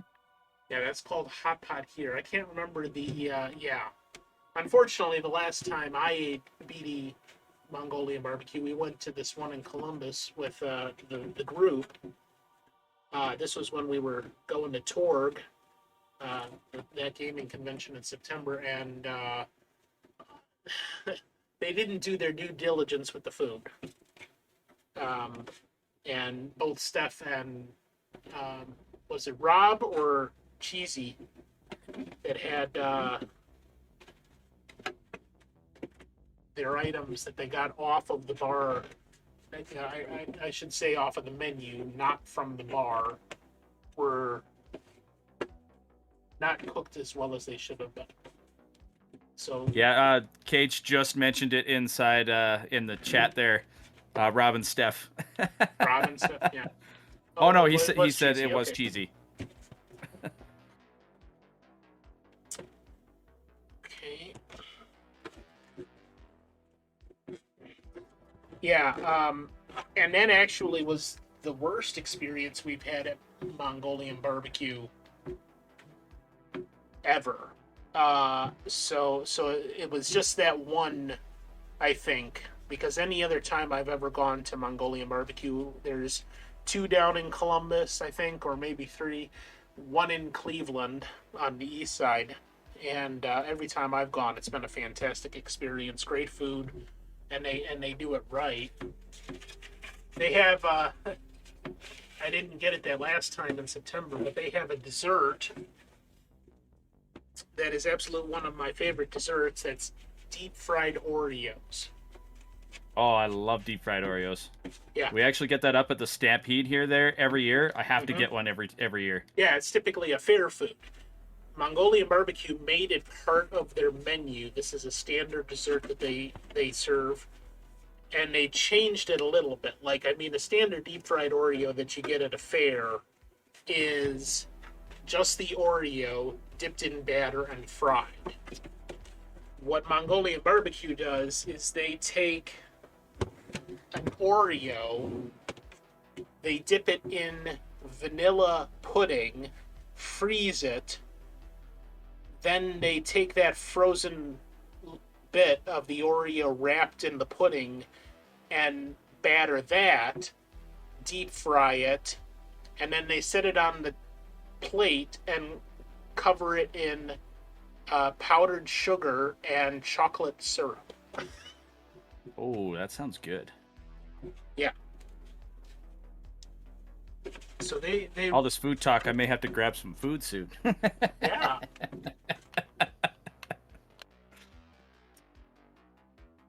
Oh, you went to University Heights, Coventry, the one that's at the top of the hill. That's the one that, I mean, that's the only one near us. So that's one we typically go to if we go. I haven't been there in quite some time though. But yeah, if you ever come this way, Tuba, we definitely have to stop there at some point. Definitely. There's also going to be a sushi eating contest between me and Cage at some point. So we'll have to see what becomes of that. I don't think he's going to be able to keep up with me. I don't know when I do this.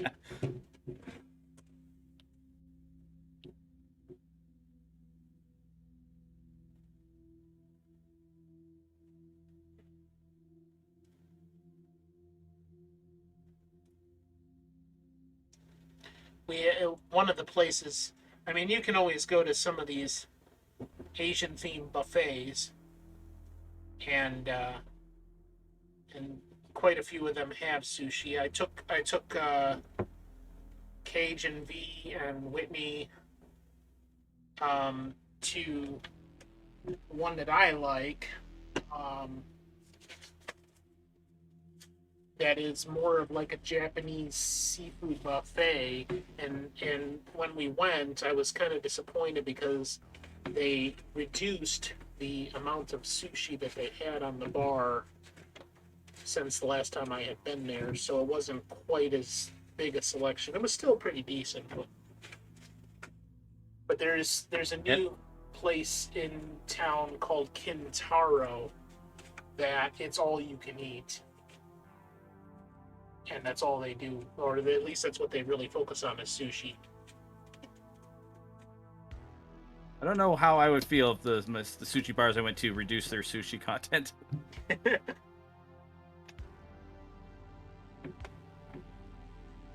Yeah, Cage really liked the mango chicken there.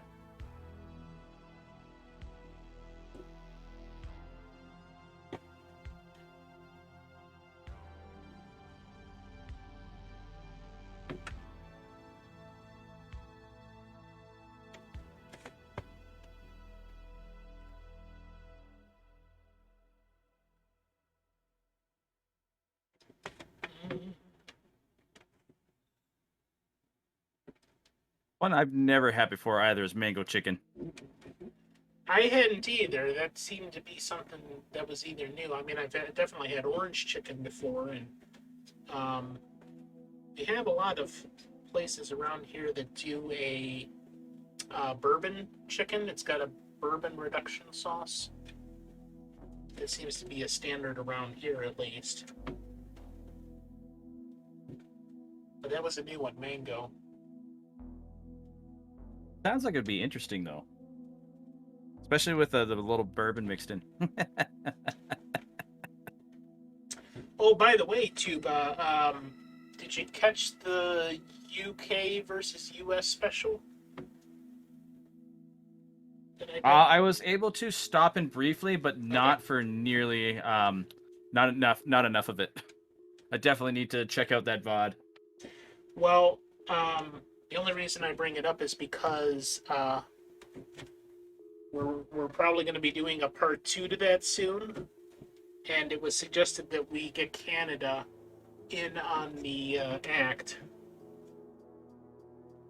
So maybe we'll get you and Mr. Coptimus Crime to join us. That would be a lot of fun. And we'll do a UK versus US versus Canada.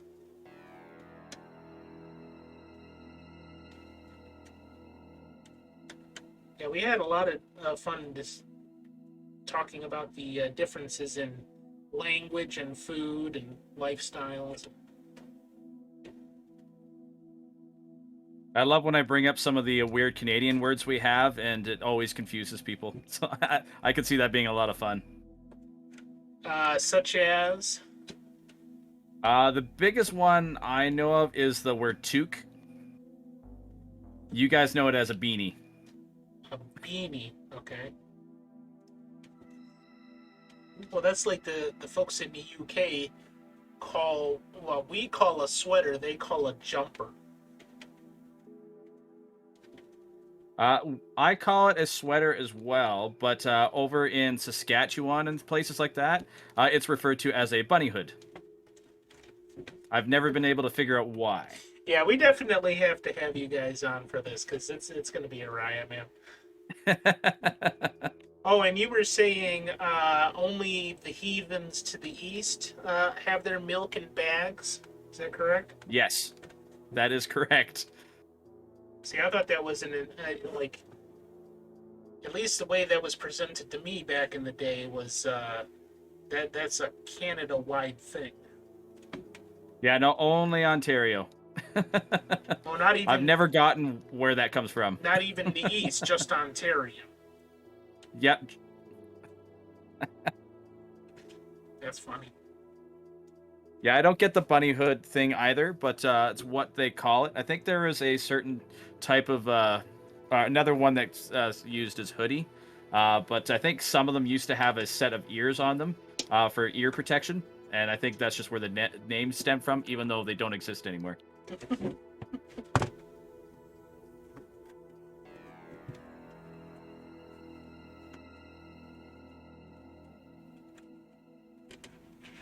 Too much Majora's Mask, huh?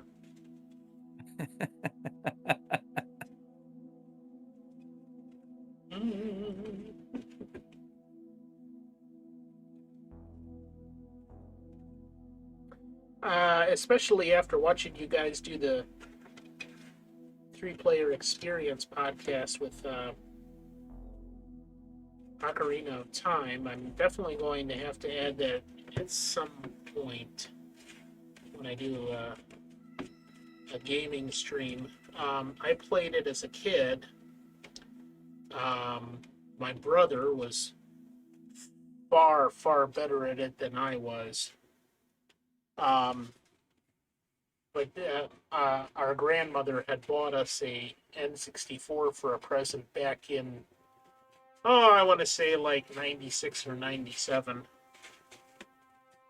And I think I still had my NES at the time.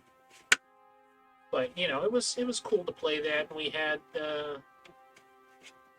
Mario and Ocarina of Time and Wave Race. Oh, love Wave Race. Definitely underappreciated game. And Mario Kart. Both Wave Race and Mario Kart I got really good at with the time trials and all that.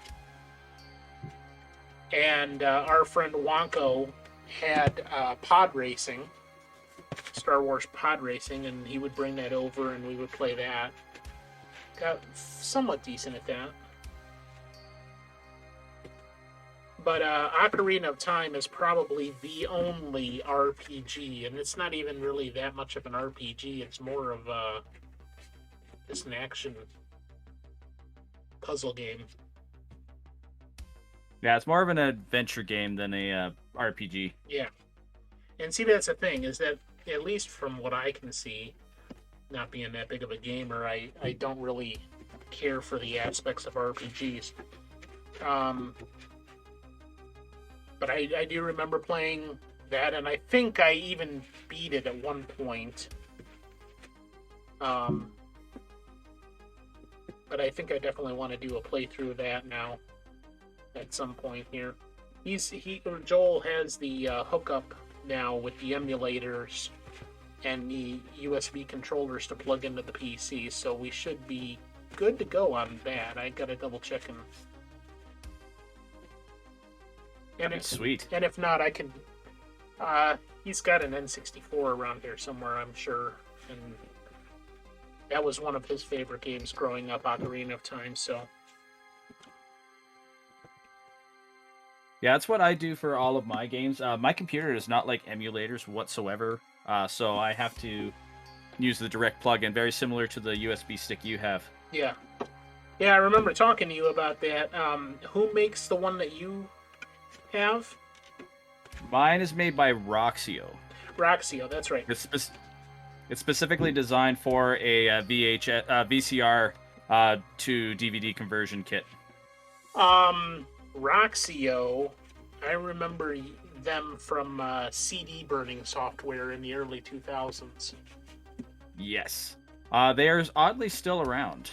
Really? They probably migrated into the video editing software. I'm actually not sure. I haven't haven't checked them out very far. I just know I had to download some drivers in order to make my my stick work for what I wanted to do, and I was a little worried that the site was shut down, but I managed to find it. Yeah. Still there, able to find your drivers okay? Yeah, the site was up and running. They had new products and stuff they wanted me to look at, but obviously I was in a rush that day, so I didn't. But right. I was a little shocked that they were still going. That's cool.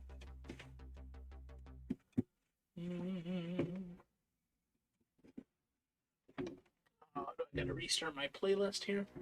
No. Okay. That's good.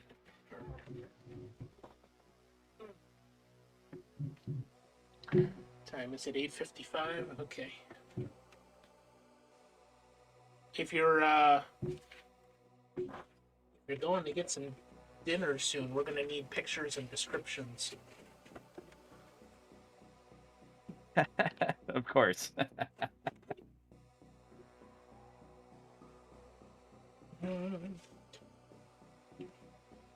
I ate a little bit before the stream here, but I just had a sandwich. Because trying to stick to my diet, preparation is the key, which means I have to have as much of the food that works prepared as possible and ready to go, so that I'm not tempted to just stop at a fast food place and say, fuck it. That's fair. So, like, I, pack lunches and have things ready to go to take with me. So I had that earlier, but I will have, like, more of a proper dinner when I get home. So do you spend a good chunk of your weekend just doing meal prep, or is it just something you do in your evenings? I actually tend to try to keep the meal prep as simple as I can too, simply because personality wise, I'm not the best when it comes to like doing what I'm supposed to be doing. So, like, for instance, on the keto diet, there's a lot of things, carbohydrates and whatever else that you can't have. So obviously, after doing it for on and off for 2+ years now, I know pretty much what it is I can and can't do. But like, for instance, I found out the hard way that if I don't have breakfast ready to go, because I rarely feel like cooking breakfast in the morning, if I don't have it ready to go, it sets me up for failing the rest of the day. Because then I'm just Gotcha. like, oh, I'll just stop on my way to go do this or whatever and get that. And restaurants have so very few options that work.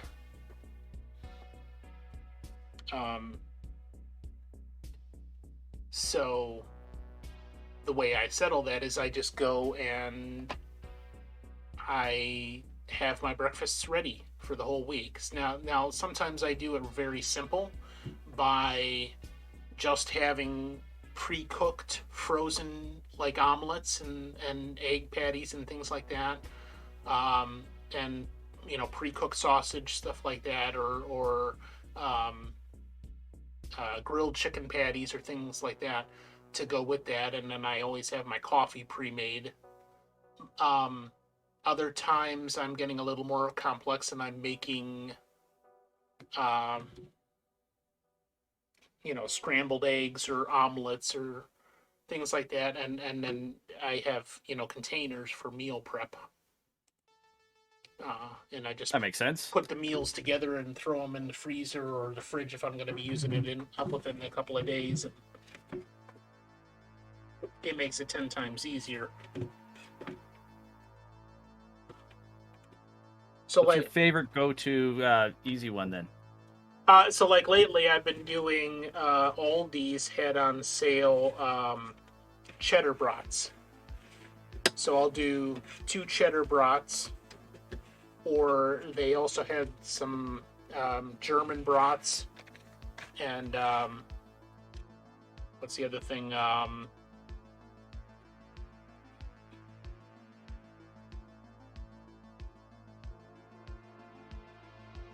Knockwurst, or similar things like that. So I'll do 2 of those and like a 3 or 4 egg omelet, just the egg by itself or with cheese or something like that. You can buy cases of those that are pre-cooked, and I think I found some on clearance that it was like a case of 80 pre-cooked frozen omelets for $35. So it comes out to about... Can't imagine a pre-cooked omelet. That's something that's not over here. And to be fair, they're not the greatest thing. It's a frozen omelet, so it's not going to taste that fresh, but it works. And to me, it's good. I'm not that picky when it comes to foods. But like we have a company over here called GFS that they sell bulk items, so I can buy that case. It's kind of like I don't know if you've got like Sam's Club up there. The Walmart division? Nope, no Sam Club. No.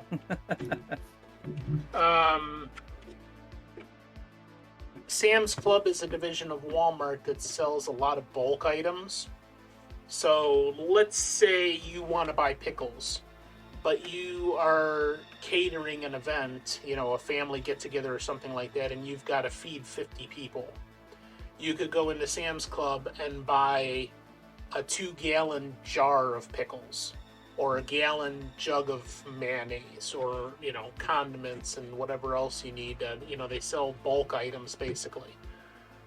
Okay. And GFS is just another company that's like that, where you can buy that. So often I'll go into places like that, Sam's Club or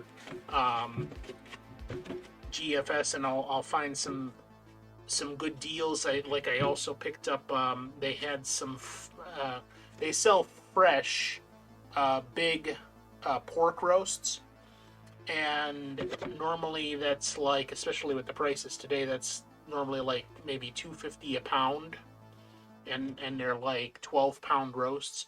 And what they'll do is, if they can't sell enough fresh with what they have on supply, they'll freeze the rest of it and reduce the price. So like I picked up, I think, a 12-pound pork roast the other day for like $18. And then I'll just throw that in the crock pot and slow cook it until it's falling apart. And then I partition that out into meals, and that'll give me like 8 to 10 meals, that size of a roast. And I can just freeze whatever I have that's excess there. So that's how I plan it out basically. And I say, okay, here's the sales or deals that are going on with the grocery stores. Here's what I can eat here, and then I plan out some meals and say, here's what I want to do with this. And I try to keep it pretty simple. I use my crock pot a lot because it just does wonders for meats and things like that. Yeah, crock pots are definitely underrated. Have you tried experimenting with those new Instapots? I have not, but my mom just got one as a gift from her company, and it's a even a newer kind of Instapot that is, I don't know what this thing is, but it's supposedly a combination between an Instapot, a crock pot, and an air fryer. Essentially what it is. My mom also got one earlier, I think it was last year, and she uses it all the time. It's quite amazing the stuff you can do with it. Yeah. Especially the air frying part. I mean, I was looking into a separate air fryer for myself, and not necessarily going to purchase one, but just to see what it was like. And they definitely can help with like creating healthier meal options.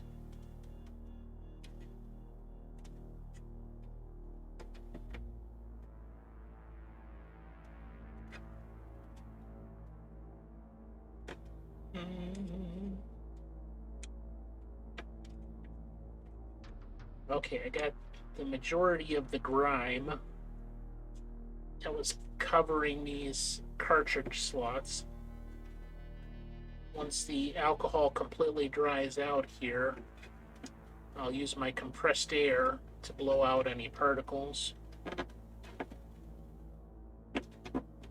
And we'll see where we stand. The rest of it's mostly accessible. There's a few tight spaces in here.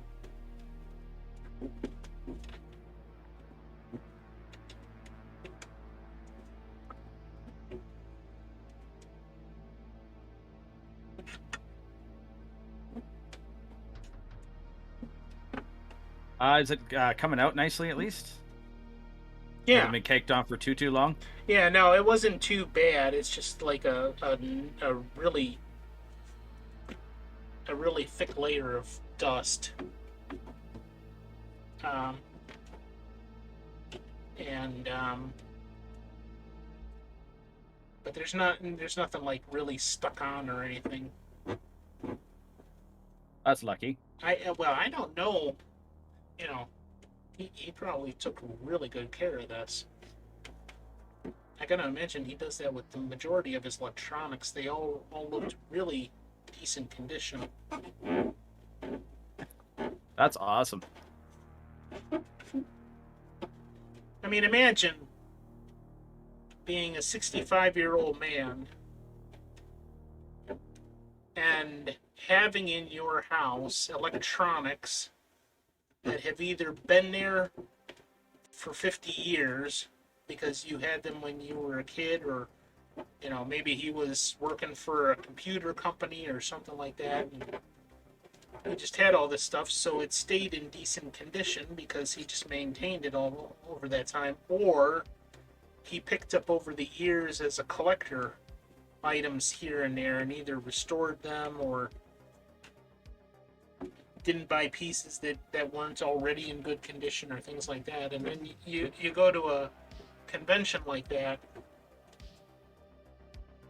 and you end up selling $1,000 or $1,500 worth of electronics from the 70s and 80s, Yeah, that's cool. I mean, So now that you have something like this, are you going to be hunting down kind of similar pieces in the future? I don't think so. I wanted to focus, especially with this streaming series, more on refurbishing electronics, and my brother has got 500 pieces in the back room that I can pull from. Everything from controllers that he's picked up for $2 or $3 at a Goodwill, or just stuff that people gave him, or whatever the case may be.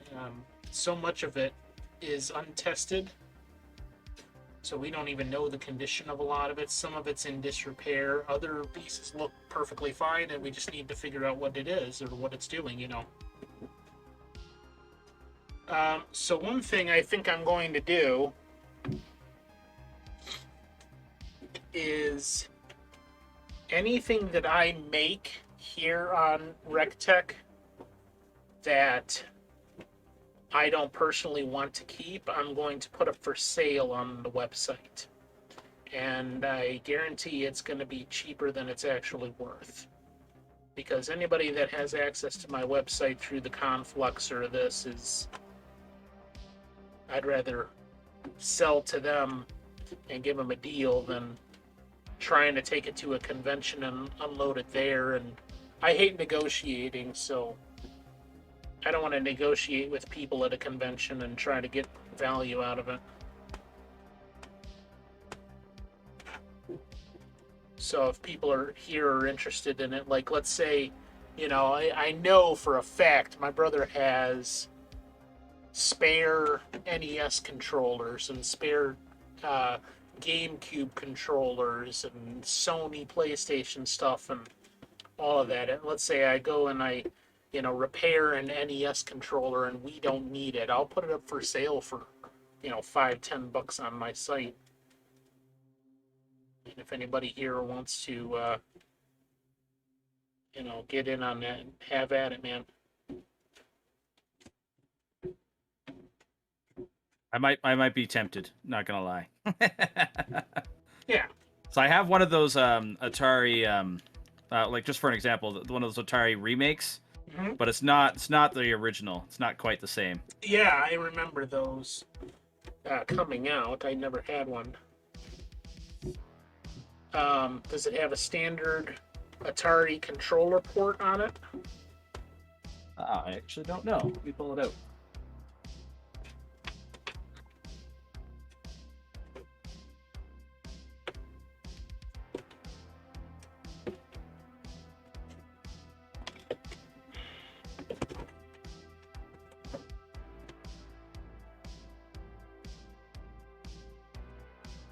Yes, it does. All right. Well, there you go. I know for a fact because I was just looking through my brother's stuff earlier. I'm not going to need any Atari controllers now with what I have with this set, and I know for a fact he's got 5 of them in there, joystick controllers. So he's probably going to want to save 2 of those, I would think. And then as long as the other 3 are in good condition and I can confirm that by plugging them in and playing and everything seems good, we'll want to get rid of those maybe. Or he'll have a backup and then try to get rid of the rest, but it depends.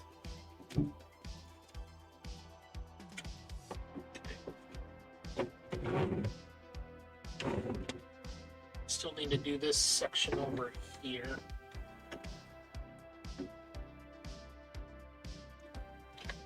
You remember when the pandemic hit and you couldn't find alcohol anywhere in the drugstores?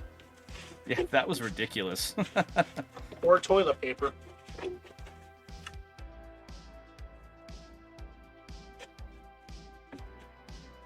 Ben loves cheddar brats.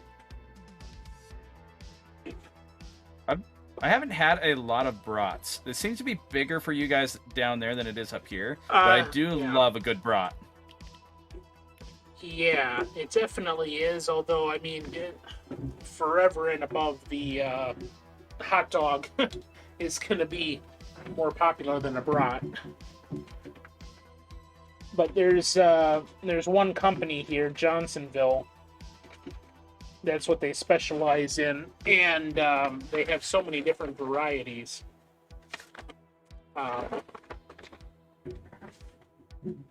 That, especially when it comes to summer grilling season, they're hot sellers.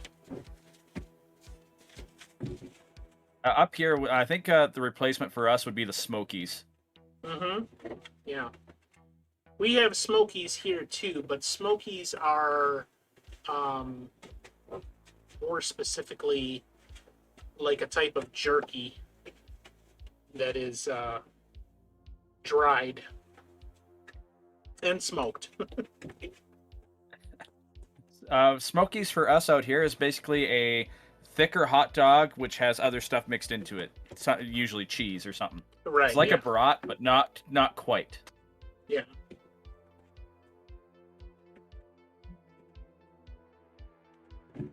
Yeah, but if you ordered a Smoky here, you're gonna get jerky.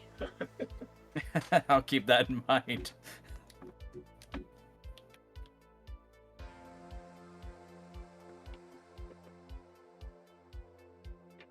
Okay.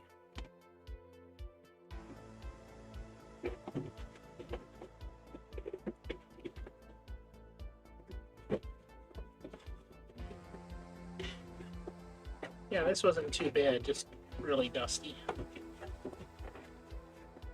There's worse things to have than dust. Yes. Yeah, it could have kid vomit from 1982. Yeah, it does not sound ideal. And it's not perfect. I'm not getting everything here. There's some places in the corners where it's just not reaching even the Q-tips. I think there was a special tool that was released specifically to get in those little corners. I haven't seen it ever since the year it got released, though. Have you heard about that one? Was it specifically released for any type of console or? Specifically games? for cleaning consoles and like circuit boards and stuff. I have not, no.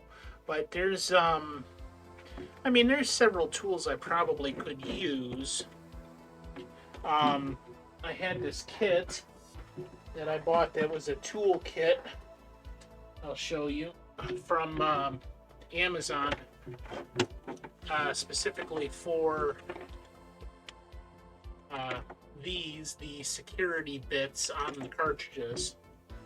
And it's got things like this, the suction cups that you would have put on a screen if you need to pull a screen out and stuff like that. It did have this nylon scraper that maybe could do better in the corners.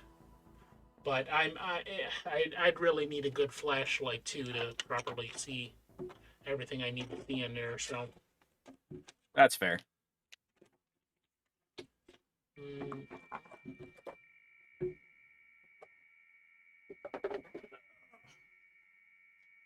Good enough for now, I think. Let me get this bit a little bit, and then we'll start working on the exterior.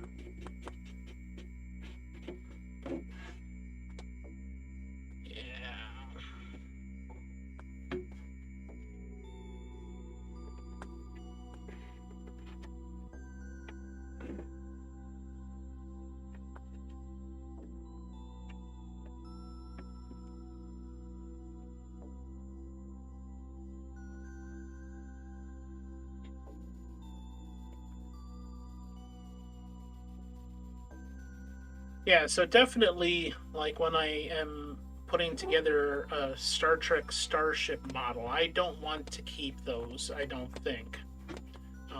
So I think I'm going to want to sell those, which I was thinking for things like that, maybe 150% of the cost that's involved in materials and all that. That's reasonable, considering you're doing all the building portion of it. Yeah, and I just sell you a fully built model. And that's the other thing, is that none of the models that they have, at least that I have seen, come with lights. And this has been around for a long time, ever since, model shipbuilding was people would rig up LEDs and batteries to light up their models from the inside. That process has gotten a lot easier over the years. They actually sell kits. But I mean, I just bought an entire set of electrical components. So diodes, resistors, LEDs, and a bunch of other things. So I have all of those at my disposal now to build my own lighting rigs. And that's the one thing, is any Starship model that I'm putting together, I'm definitely going to do a lighting rig for the inside, as long as it's possible. That's something I would love to learn how to do. I've never actually experimented with putting lights into stuff. Yeah, it's really cool stuff too. Like I remember doing a little bit of that. Seen a few of them. Yeah. Yeah. Sorry. Oh, you're fine. You're fine. I talk too much anyway. I did a little bit with that as a kid. Like I remember one year for the science fair, I came up with an idea. In a science fair, you have to ask a question and then attempt to answer it with the scientific method. So my dad, who was an electrician for a long time, helped me devise a question. And the question was, how reflective certain materials are of light. So we built a little balsa wood box that had two sides to it with a divider down the middle, and it would slip like a slide into the top of the one end that was open, and on the other end on one side you'd have a light source that would shine the light down the one side, reflect off of that surface, and then come back, and we rigged up a little sound circuit with a sensor on there that would say, okay, it's detecting this amount of light coming from the other surface, and then it would emit a sound, and based on the highness of the pitch, if it was low, it was collecting low light. If it was a higher pitch, it would collect a lot of light, so therefore the surface was more reflective. It ended up not working nearly as well as we wanted it to, but it still was pretty cool. We covered the entire inside with a dark felt that was supposed to be not reflective at all, and then we had various slides with different materials on there to try to test, how reflective each material was. And I took that to the science fair, and my science teacher at the time was this asshole named Mr. Cross, and he couldn't figure it out. He couldn't figure out what the project was, or what the purpose was, or what the question was. And he's like, dude, you could have made a project out of just what you're trying to do with this circuit. And I'm like, oh, okay, well, that's nice to know now, but, yeah. Yeah, that's way to shoot down someone's future dreams. Like I said, he was an asshole. And everybody hated him in the school. At least the students. But, yeah. Alright, that's fairly dry. I think there's still a little bit. Let me mop up this little bit of remaining alcohol here. And then we will use the compressed air.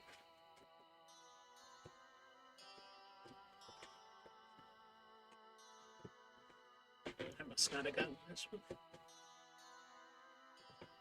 And then I'll start the outside. G-Ray doesn't know what cheddar brats are? I'm up in Canada and I even know what they are. What the fuck? Disappoint.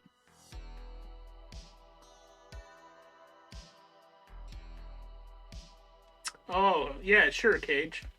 No problem. G-Ray doesn't know his asshole from the manhole cover, so...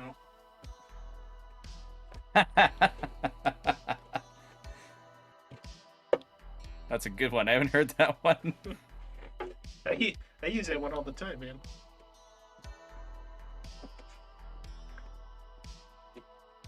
Somehow I've missed it. That's alright. You'll get used to me after a while. Then you'll wonder why the hell you agreed to shit like this, You don't know me very well yet, do you? I'm a tuba player. This is mild. Oh, I was wondering where I put my compressed air. It's over here.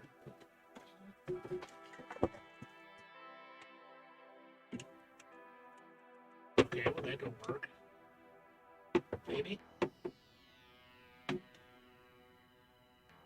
that one's my brother's. Looks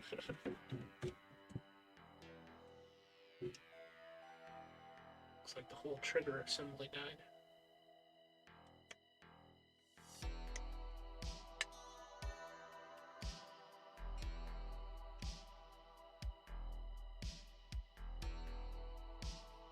There we go.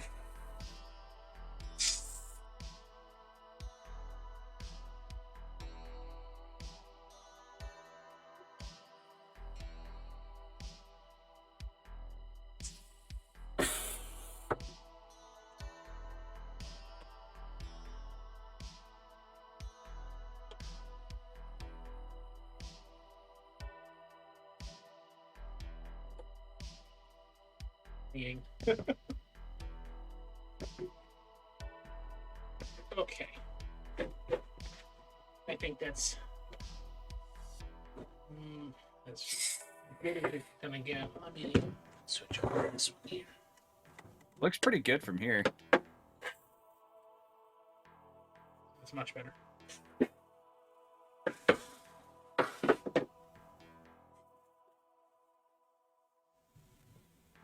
Okay. This shit is broken.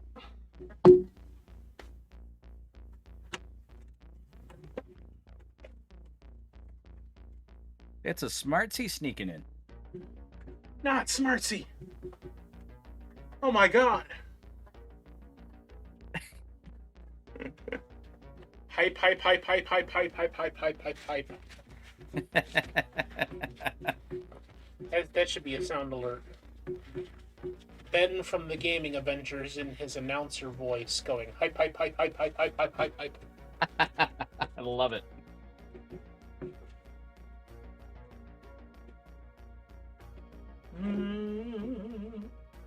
Okay, that's pretty good. I mean, it's not perfect. There's little bits. Yeah, I'd really have to spend some more time on it, but if you can get a good view, that's much better. There we go. Only if you don't believe in it, Ben.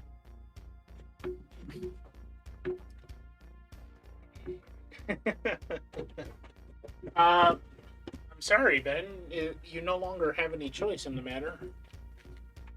It has been decided.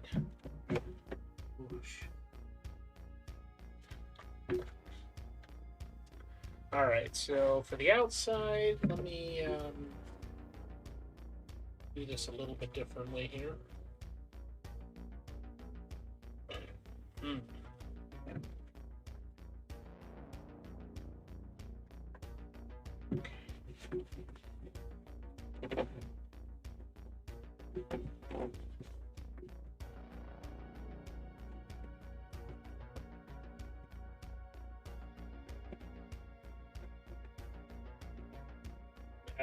That's not doing so good on this.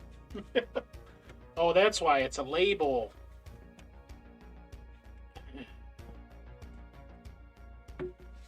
Yeah.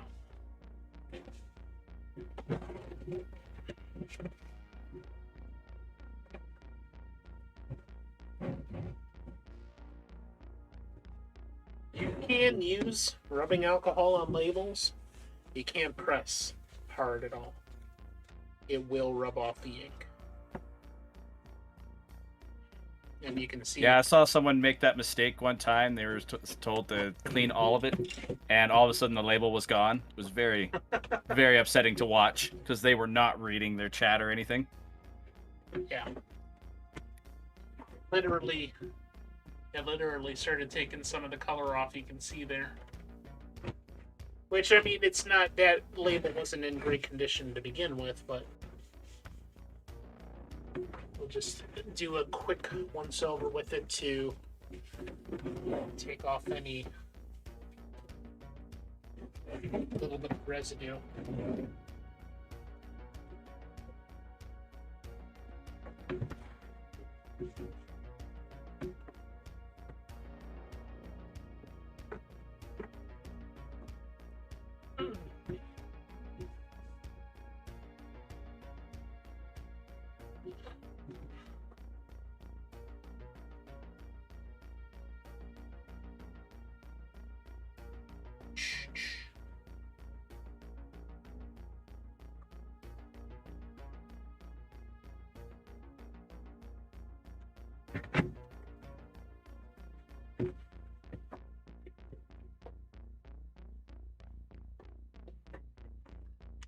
Okay.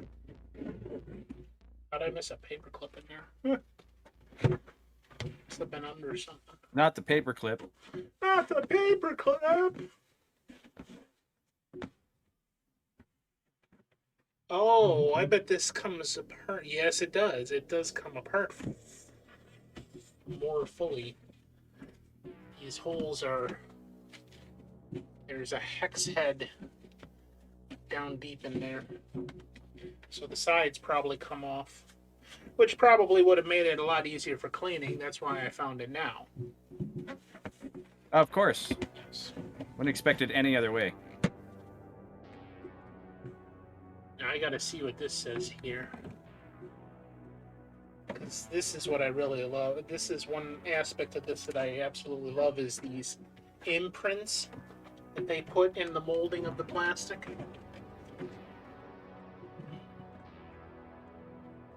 So it's got a bird. Let me see if I can get you a better view there.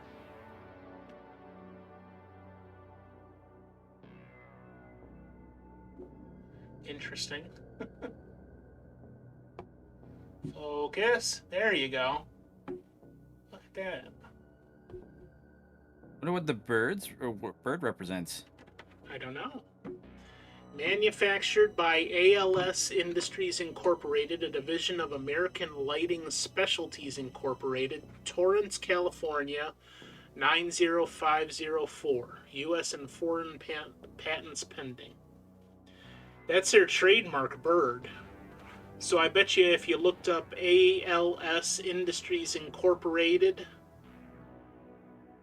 or American Lighting Specialties Incorporated, that was their trademark logo at the time. This bird kind of looks like a buzzard almost. Looks like it's based on the dodo.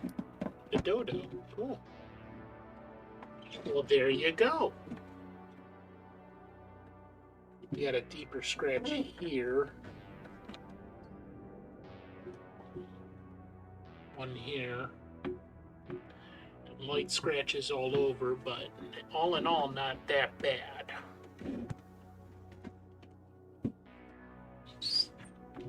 Okay. Oh, and that one on the interior,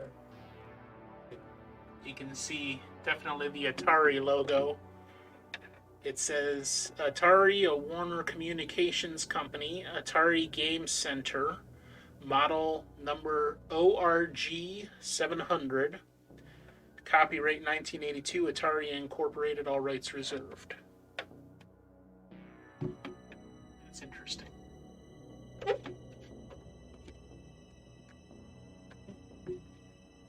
Okay.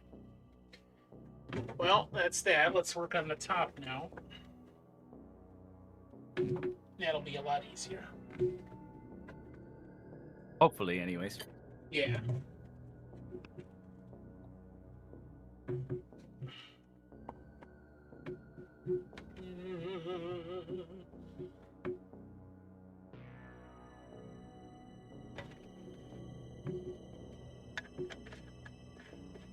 What kind of music do you typically listen to if you're listening to music, Tuba? I'm gonna go with yes. Anything and everything? Except for rap. I'm not a huge fan of rap. No. A lot of lately I've been listening to a lot of instrumental stuff though. Okay. Just basically a cappella versions of a song, but in instrument form. Okay. Well, Christopher Bill is one of the big ones I've been listening to lately. Christopher Bill, Bill. Yep. He's a trombonist who's become a YouTube arranger. Oh, cool. He even has some video game arrangements that are really cool to check out. Well, feel free to drop a link in the chat if you'd like to share. I'm not a huge music person mostly because my job for the better part of 15 years was I was a karaoke DJ, and I had so much music at work that I kind of fell more into talk radio. That's reasonable. But I mean, there's still, songs that I love. I really love the Moody Blues and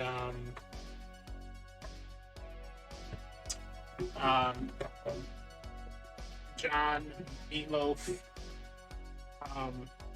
Nora Jones. Love Nora Jones. Lately, I've been getting into this stuff, the dark synthwave, and this is if you search White Bat Audio on YouTube, his stuff will come up. It's all DMCA free. Carl Casey is his name, and he writes all his own dark synthwave music. And you can buy it too, but he puts it up for free to use on streams and that.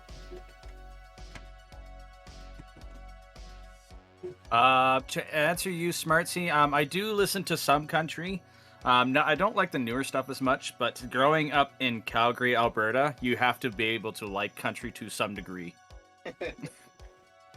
I like some country, but it depends on what it is. Like, I'm more of a classic country person. Love Johnny Cash, John Conway Twitty, that sort of thing. So, Those are pretty good ones. I also like Garth Brooks. He's a good one to listen to. Yeah, he's got some good stuff. That's obviously not my go-to, but I will listen to it and sing along and enjoy it. Yeah.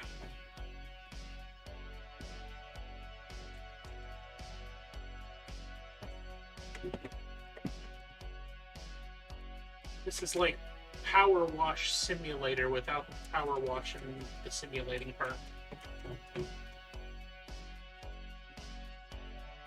That's honestly a very pleasing game. Yeah, I haven't played it myself, but I've seen a few other people play it. Markiplier, and I saw Mad Tinkerer do it a couple of times. Yeah, it's one of those games that doesn't seem like it should be enjoyable, but it's oddly enjoyable just to sit there and watch.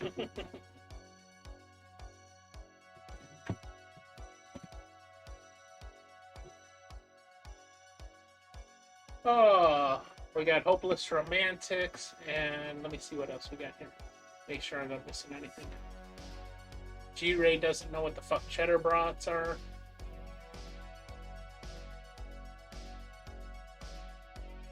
At least a wife killing her husband country or gay country. I don't think I've heard either of those, but you definitely have piqued my interest. Oh, on rap. I also am not typically a fan of rap, especially because of the content it's usually... Oh, I've had this locking the thing the whole time. Yeah, I'm typically not a fan of rap, mostly because of the content. Like, I'm not a fan of any song that says, hey, you know what's a cool way to live your life? Killing people and constantly seeking money and treating women like shit and, you know, calling everybody that is like you the N-word. No, I'm sorry. I just can't buy that. That's not good content to me. So as far as rap goes, there's really only 3 artists that I truly enjoy because of either music or lyrics, and that is, of course, the name of the first one escapes me at the moment. Not Snoop Dogg. Who's the other? Who's the one black rapper that was shot back in the 90s?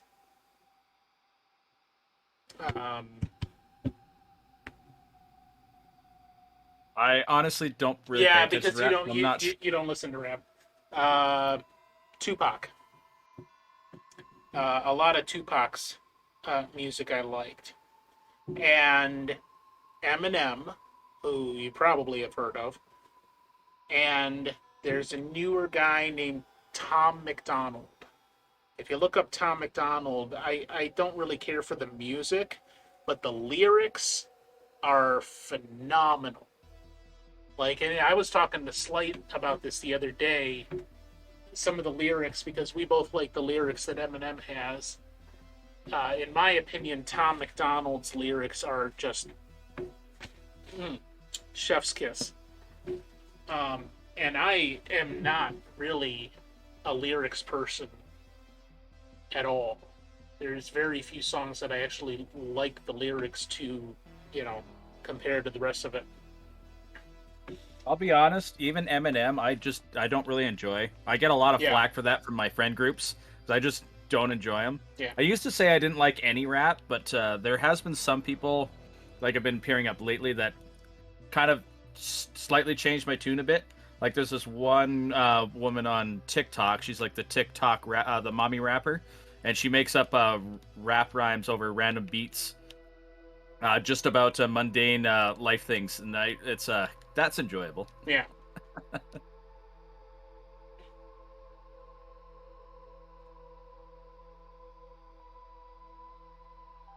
Oh yeah, that's right. Power Wash Simulator's multiplayer now. Really? Yeah. Yeah, Tupac. Thank you, Cage. I am on actually TikTok quite frequently, Cage. I just don't make anything on it. You must be a Chinese spy if you're on TikTok. blow my cover. Shh. No, definitely not. Yeah. NF. I don't know that artist. NF.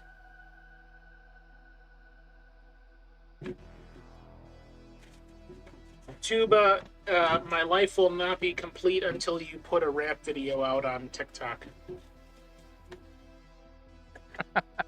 He's like, you're gonna be waiting for a long ass time.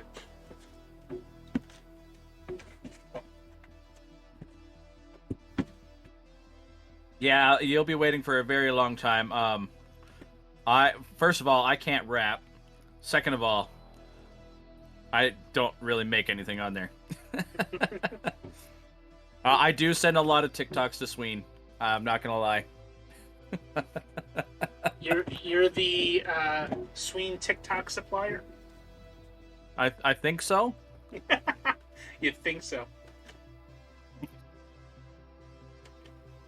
You'll have to ask her about it. Raid, make a mental note to ask Sween about Tuba's TikToks. Oops, sorry, I already forgot it. NF raps a lot about his life and mental health. I see. Yeah, I highly recommend you check out Tom McDonald because you may not like the content, you may not like the lyrics or the music, but I'll tell you one thing, he definitely has a very unique style and a very unique way of looking at the world. See, that's one of the things that I have always loved is people that make you question your reality. Like, if you just accept everything that appears to be something almost kind of like the Matrix, you know? To me, that's a piss poor way to go through life. One of my favorite quotes is Thomas Jefferson, "Question with boldness even the existence of God." Because how else do you make something real to yourself?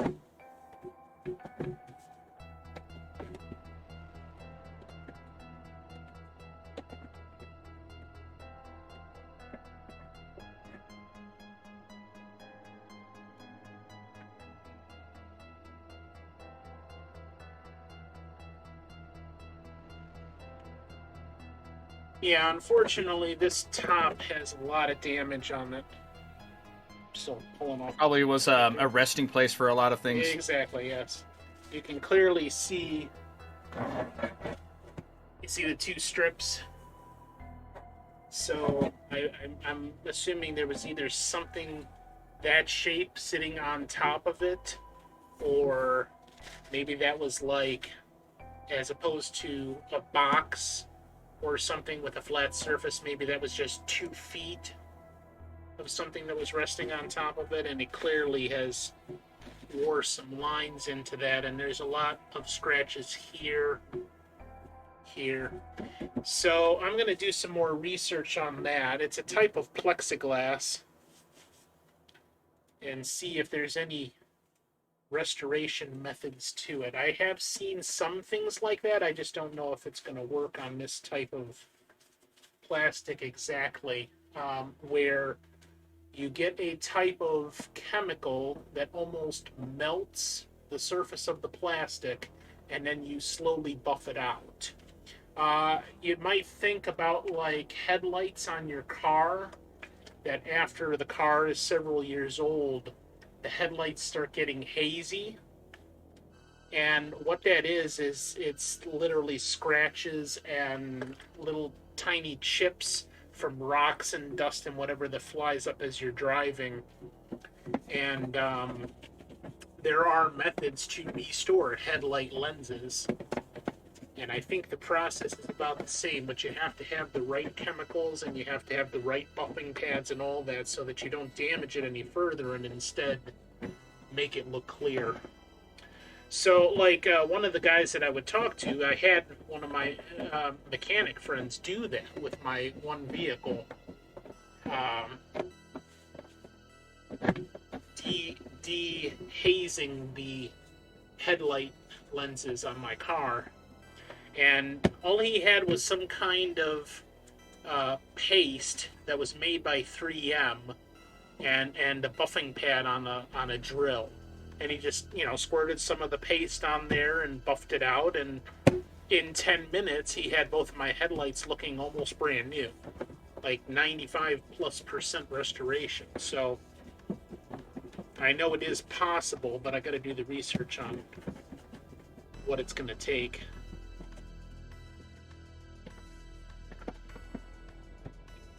Okay, at least we get the dirt and dust off. There was a little bit built up. There's still...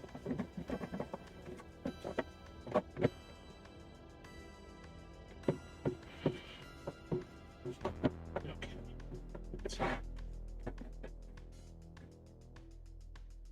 Ah.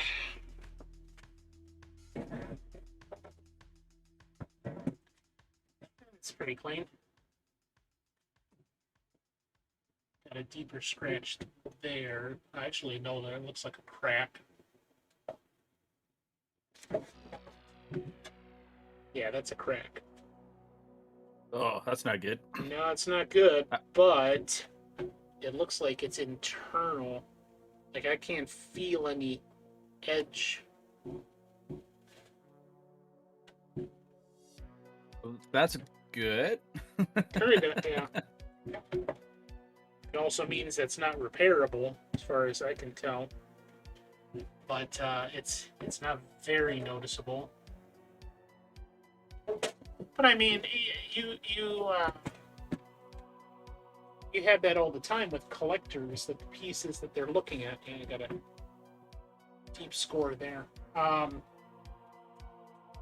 Just because it is damaged doesn't mean it still isn't worth something. The rarity or whatever else could still be jacking up the price. And that was part of the research I did on like reproduction labels for cartridges, is that if it's a collector's item, you don't want to put a reproduction label on it. They would rather have the original damaged label on there. So, like, I want to do reproduction labels for certain things, but it's only going to work for pieces that are not really worth that much. And you also have to,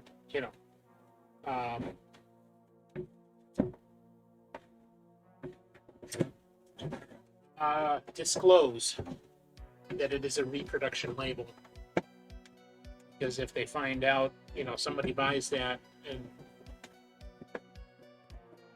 they're under the impression that it's an original label and you're trying to pass a reproduction off as an original, that pisses people off. Yeah, that's fair. So, I mean, there's quite a few cartridges that I think I'm going to want to try to do reproduction labels for, but I'm definitely going to put right on there, an actual wording on the label itself that it is a reproduction label.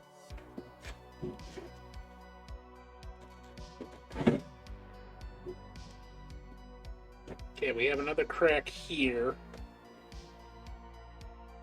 It's right on that edge. And that one I can feel. At least it's fixable then.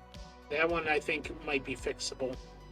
With the same process, the chemical that literally, it almost melts a tiny layer of the surface and makes it more malleable. Yeah, that's about that long, and it's right on the edge, so you probably can't see it, but here's the plastic is chewed up a little bit here. Not that section right there, it's not in the best condition, but still, I mean, damn. I also want to see maybe if there's a little square label that's supposed to go there, or if it's just the mold. Okay. All right, so that's the case.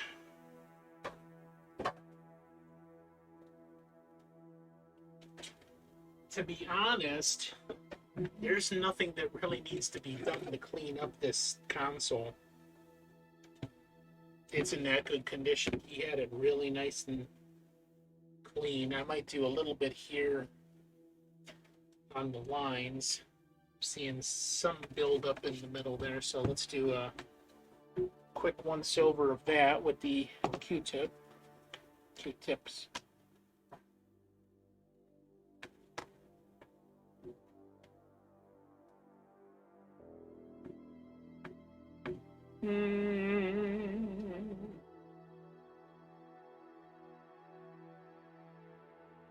Ben can do the Deadpool rap. I kind of want to hear that. All right, Ben. Now's your time to shine. Jump in the conflicts voice chat and let us hear the Deadpool rap.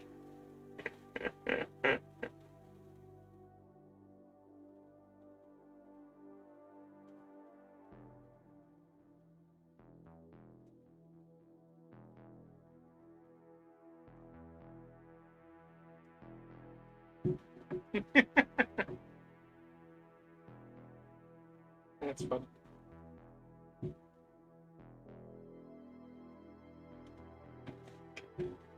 Oh. Yeah, go follow that man. Your life depends on it. Don't you know?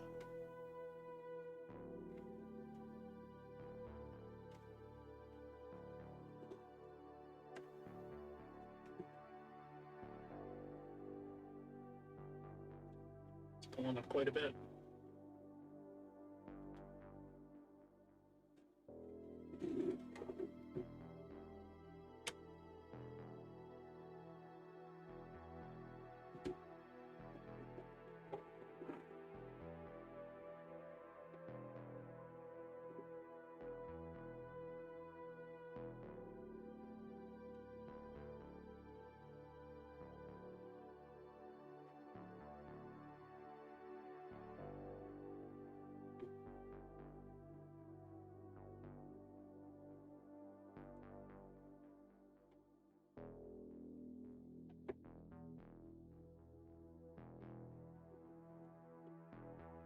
Imagine not already following the gaming adventures.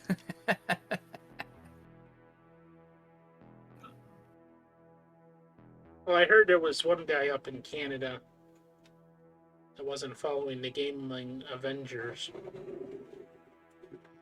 And Tuba tracked him down and he held him hostage until he followed the gaming Avengers.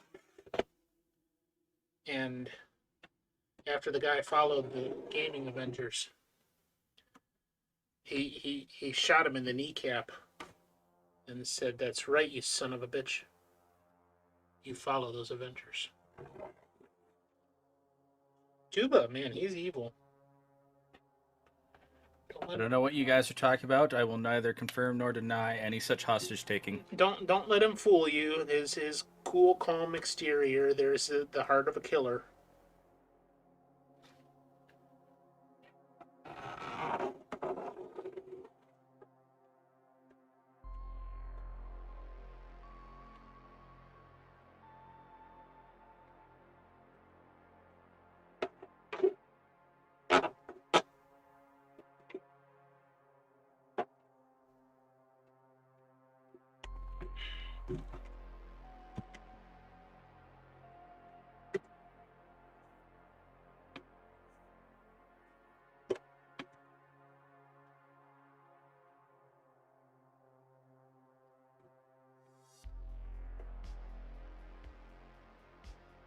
Out of the contacts look and everything, do they look like they're in pretty decent shape? It's hard to see on these. I mean, I can see them, but it's not in the best position. That would probably have to wait until I can do a disassembly.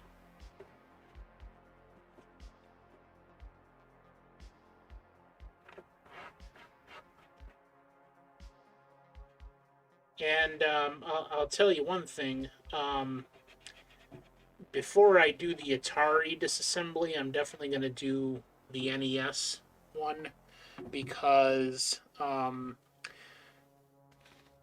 I definitely want to see if there's a good method to clean the chipsets on NES systems. And the reason why is because you can go on Amazon right now and buy a new chipset, 72-pin connector chipset for an NES for like $15, $18. So most of the time, when people are doing repairs or refurbishing on their NESs, that's all they do is they just go buy a new chipset and replace it. I'm not so sure that the chipsets that people are replacing them with are worth a damn. If they're, made in China crap or just not, up to production specs. And if they are not, then I would rather restore original chipsets. So what I have to do is open it up and see what it is like, because I believe the chipsets in the NESs are made so that you can't take them apart, which means I would have to devise a way to get a good brush in there to clean the contacts on the inside of the chipset without taking it apart. And if that can't be done, okay, then I'll give it up and we'll just go with, new manufacturer ones to refurbish a unit. But I was far more interested in that part of it, simply because I deal more with original NES systems and cartridges than anything else, personally. So I wanted to get that under my belt and see if that is possible and what it requires before I do anything else as far as that goes. So probably within the next 2 or 3 months, I'll be taking apart the NES and doing that stream in particular to see what I need to do with the chipsets. Then later would come the Atari stream where I start taking these apart and seeing, but I would have to try to do a video capture and see if the consoles are working as is, because then when I'm taking it apart, the only thing I have to do is clean, not testing components or seeing if I can do whatever else to make it work. Makes sense. Okay. Yeah. There's not much that needed to be done on this. That's awesome. That's best case scenario. At least the exterior. Don't know what the interior looks like, but that's pretty damn clean. Alright, so that one, and then we'll do the one I got from Cage, and then we'll start to wrap up here.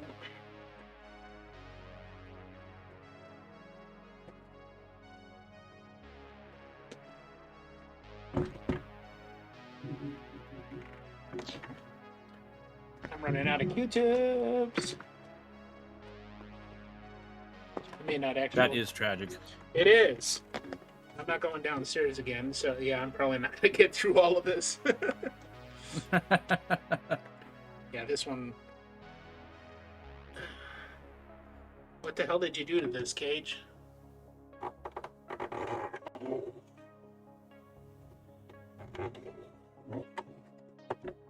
Your grandfather left it to you and you just let it go to hell, man.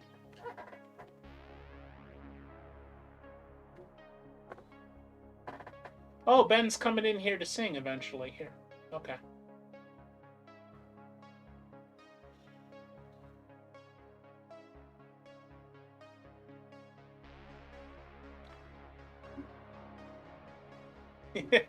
Slight's like, good luck, man. You're gonna die. Good luck. That's Mr. Fart Knocker to you.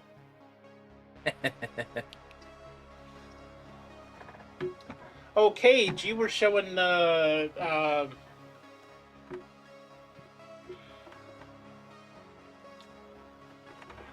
and Butthead movies last night, weren't you? Oh, I'm definitely not going to make this with 4 Q-tips left. I'm going to get like 4 lines done, maybe.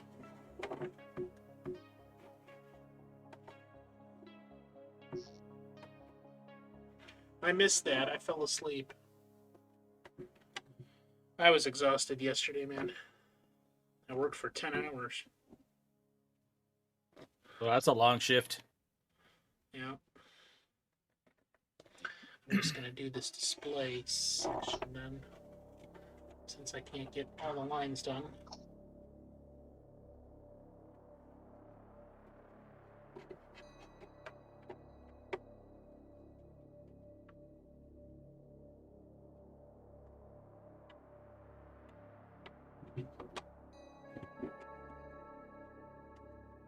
Do it that way. You guys can better see.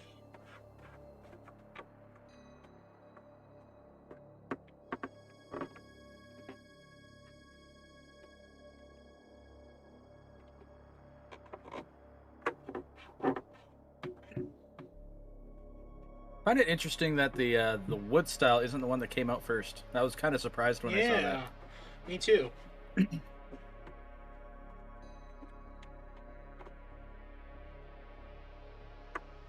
Like, this is the one I remember having, so more than likely my parents went to Sears to get this, which we had Sears and Kmart everywhere here.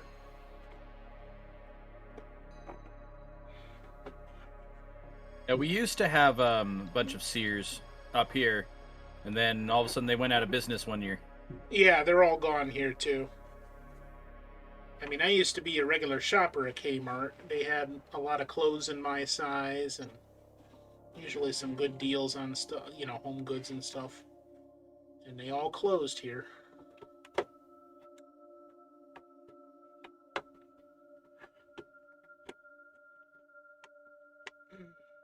And I think it was shortly thereafter that the company filed bankruptcy.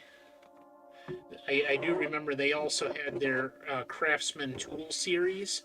That used to be the #1 in tools for a long time, Craftsman. And then they sold, in the bankruptcy, they sold the Craftsman brand to I want to say, who bought that? Didn't Mastercraft buy them out?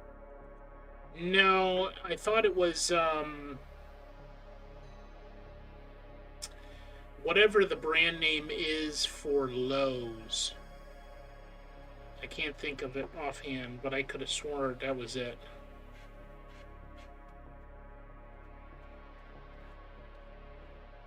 And ever since they bought that, the Craftsman name doesn't stand for anything.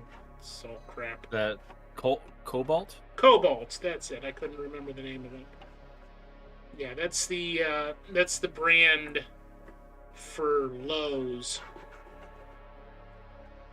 And some of the stuff that they have in Cobalt is okay, but it's not great stuff. Now I would say the best in tools is Snap-on. Or Snap-on is definitely high up there. I use a lot of use some Snap-on for what I do, and they last a lot longer than the others. Oh, absolutely. And what's that other one? I can't. Not DeWalt, although DeWalt is good. They focus mostly on drills. They used to be good. They've fallen out though. Have they really? The last they're not good anymore. Of course, the last time I bought anything DeWalt was probably 10 years ago. It still works. The big drill, DeWalt drill I have, but you know. Yeah, the old stuff that'll last you forever. They used to be really good, but I think it was about 5 or 6 years ago, their quality just went right down. Oh, jeez.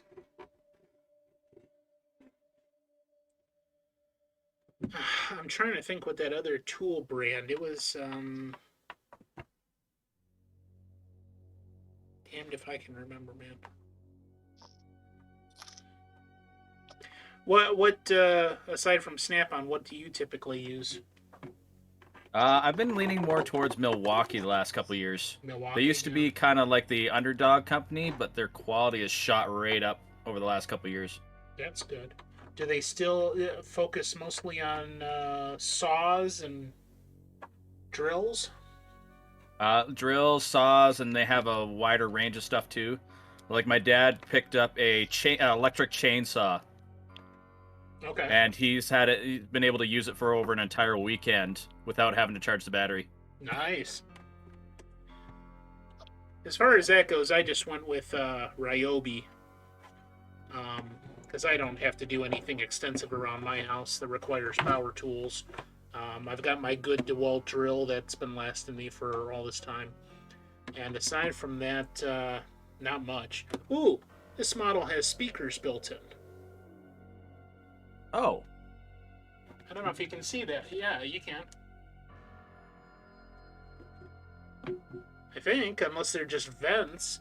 I don't know. When I open it up, we'll have to see. But that circular shape makes me think it's speaker holes.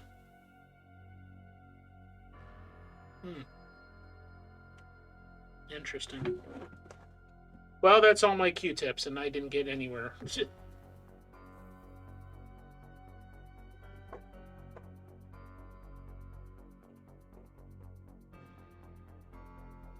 Yeah, my compressed air's running. I gotta get a new can. Oh yeah, there's 2 internal speakers in there. Wow. Is that only with that Sears version? Hard to say. I just got the thing for it, the Atari VCS. That's the Sears version. It's definitely it have... definitely not on this other one. I don't see it. Designed to produce sound effects internally via 2 internal speakers, so only certain sound effects will come through. But that's still cool. Well, that's the other thing about this this coaxial cable is that you've got the audio intertwined with it, and you know, like any game sounds probably comes through the TV set like normal, but maybe it's other things, maybe dealing with like cartridges or power on, stuff like that. I don't know, we'll see. Or maybe it's game sounds too. I'll have to test that out as well. But that's interesting that they added that feature. So when we go to take it apart, we'll have to compare the differences with the speakers in there. It's just standard number 2 Phillips here. You know what? Just for shits and giggles, let's open her up real quick. If I got it with me here.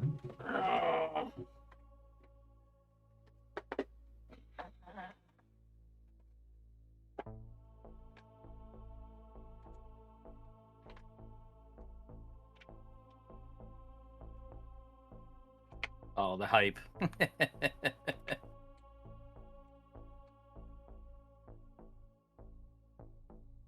Not there. That's the one thing I did not have yet was a standard screwdriver set. My brother might have one somewhere here. Hold on a second. I'll be right back.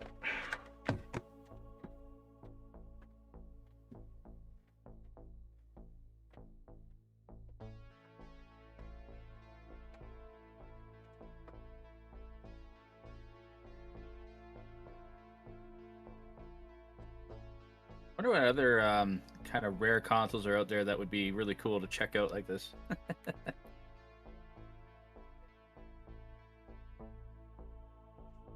Oh, there we go.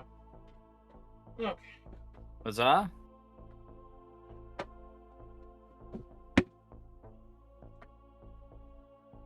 Okay.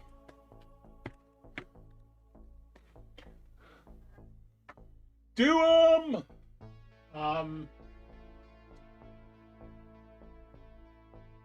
To R tips. Oh, JVC CDX. What's that one? I don't know that console. this here? The JVC CDX one Cage mentioned there. Oh, I've heard of it. I haven't seen it though.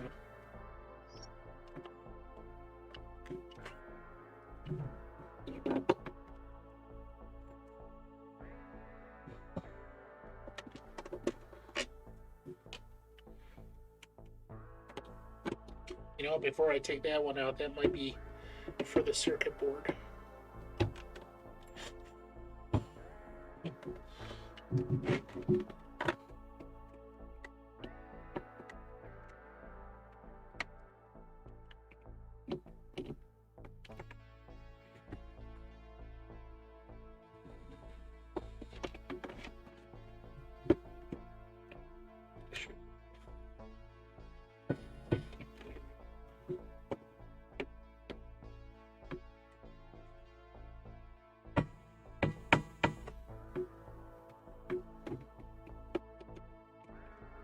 The console does both Genesis and Sega CD. Oh, okay.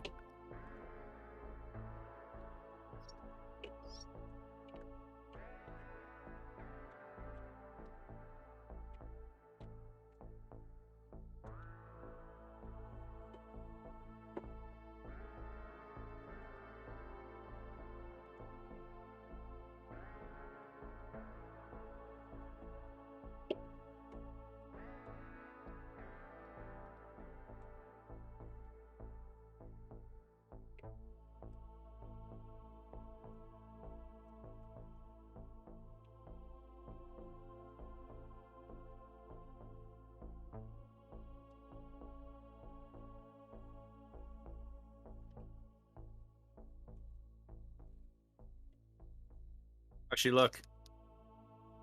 Ah.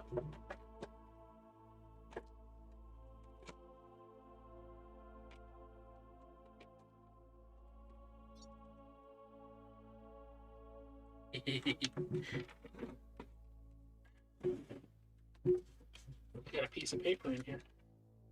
It's a note from Cage's Paper. grandfather.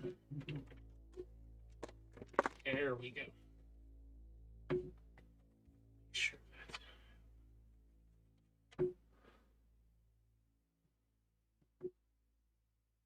Interesting.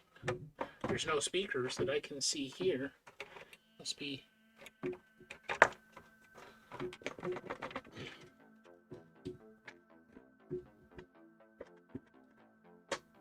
All right, maybe it's something different. Or they created a model, like an interim model, where there was supposed to be speakers and they had the casings ready, but they didn't have the rest of it ready yet. The speaker part. Maybe. That sounds likely.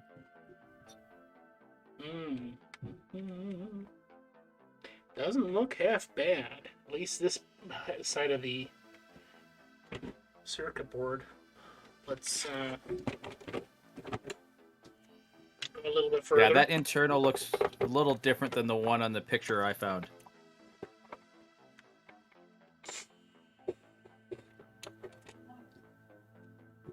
Ben's not feeling extroverted enough tonight. Oh well, that's all right. I feel that.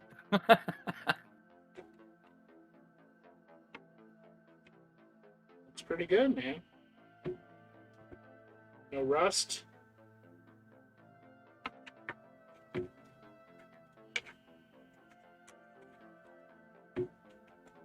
I'll do it tomorrow.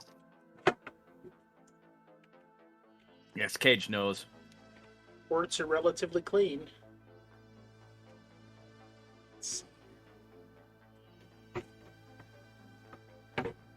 Okay, well, I'm not going to take it apart any further. This whole section comes off of this metal base. And see, that'll come apart there. You probably have your power supply in there. and probably the bulk of the heavy electronics. As I'm seeing, you can see here, but that's all related to the ports, this section of the circuit board. It definitely goes down into it. So you've got this main part here that deals with the switches, and then the other part deals with the internal, and that's where the cartridge goes down into. Yeah. But I mean, damn, it looks in pretty decent condition.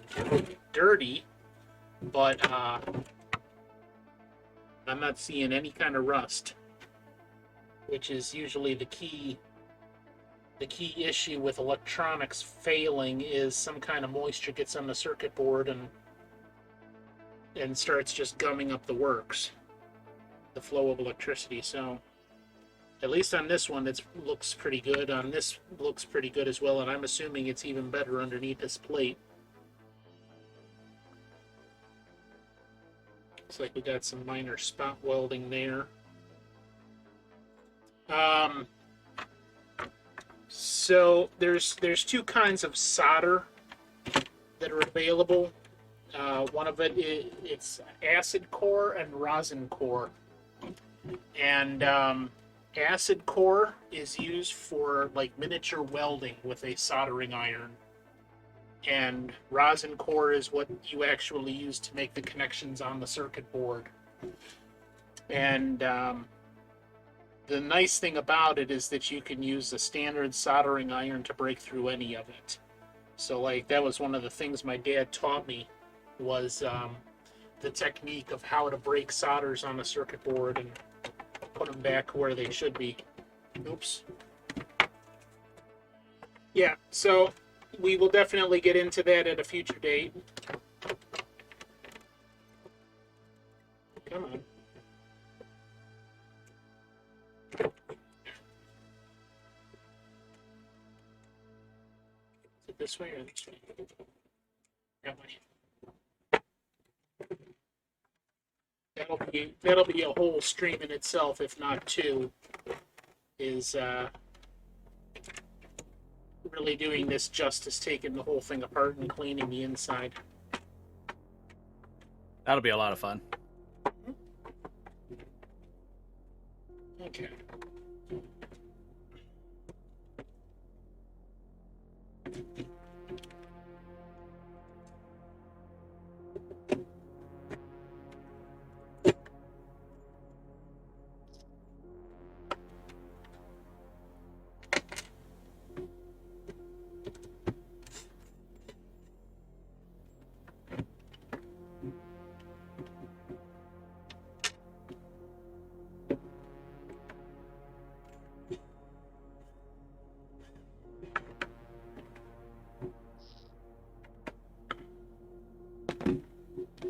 Sure.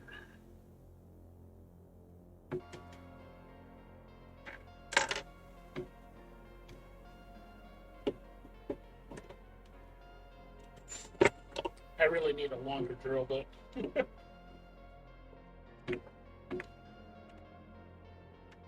Yeah, those help. They're very useful.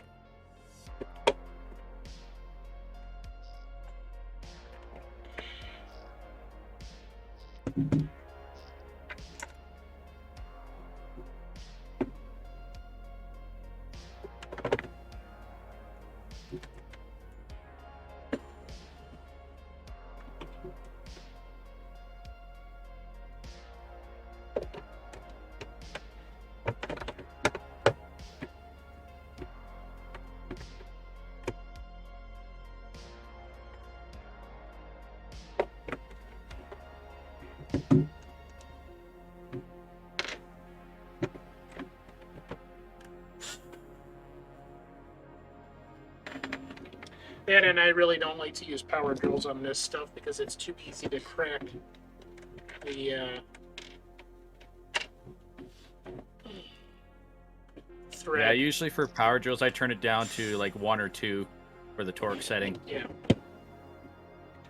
I just rather use a regular old hand screwdriver. So I just got to make sure I have that handy. But anyway, there you go. And here's the piece of paper that was found inside. Looks like maybe a bit of a coloring book. Or maybe this was actually something that was put there by Atari. It's got a number on it.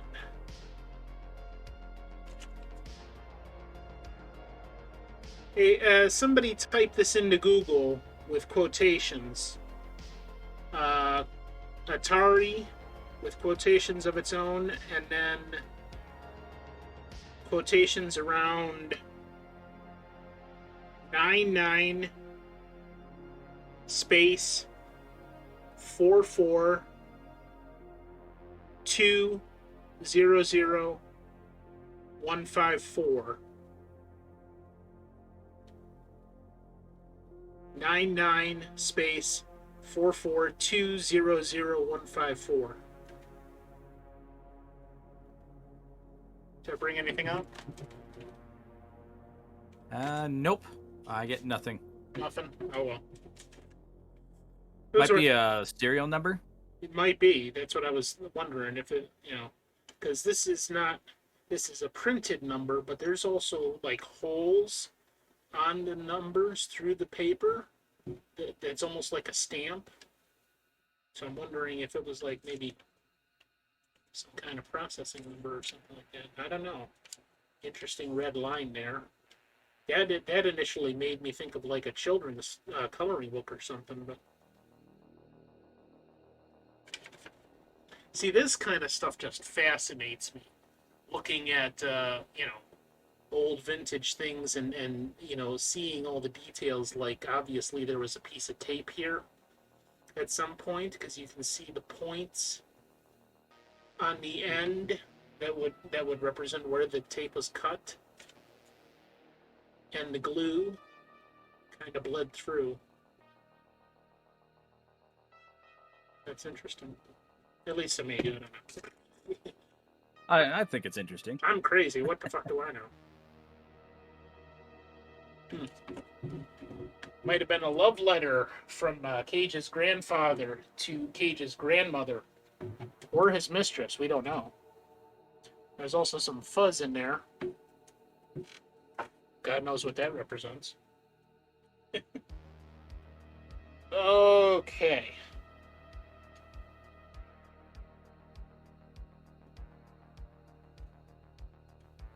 Oh, Short and Sweet's grandfather. I thought this was your grandfather. You're trying to pass all the blame on her. I see how it is. And they say Slytherin isn't evil.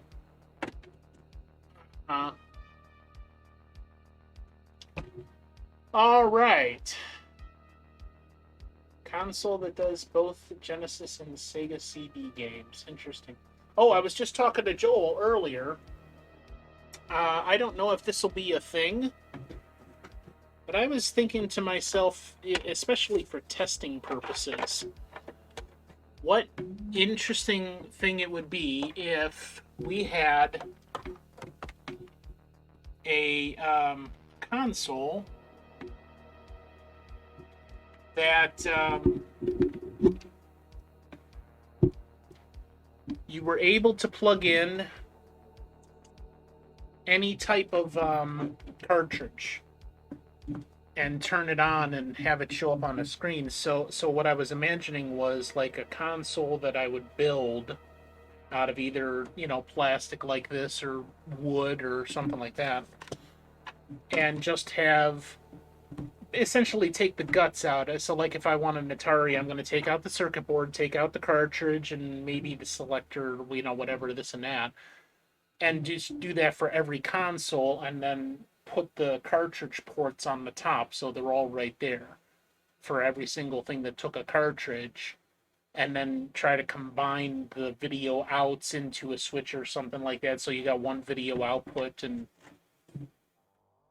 that way you can just have this one console that we just plug all the cartridges into that for testing purposes to make sure the cartridges are working properly or whatever, I don't know. Maybe I think there's some actually out there, but they're very, very expensive. Oh, really? Okay. there is some. I thought about doing something similar one year and was looking into it, but there is a company out there who makes them. I don't think they have any set patents on it, so you could probably make your own. Yeah.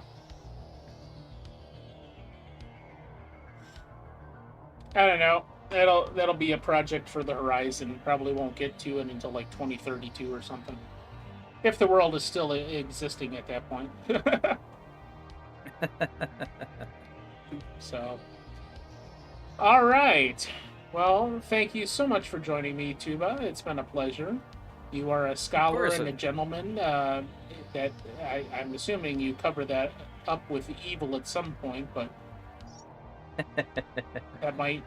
I gotta get a good facade going on. Yeah, something. Yeah. That was the other thing. I got some information here from some guys. Like, there was one guy, he had an Odyssey 2 down there that I was interested maybe in getting.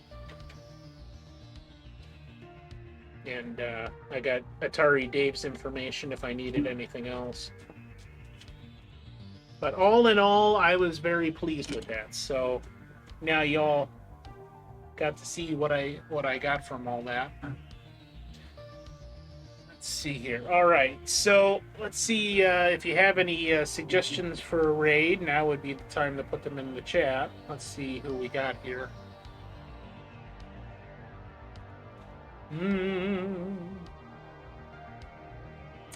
I did Gabby Diggs the other night. G-Ray. Retro Johnny. You have a suggestion, Tuba? We can do Retro Johnny. Wait, is Doom streaming? I don't have Doom on my list. Are you streaming tonight, Doom? Yeah, I don't see Doom on my list either. Do I need to get angry at Twitch? Oh, no, he's not. Okay. What the fuck, Cage? Jesus.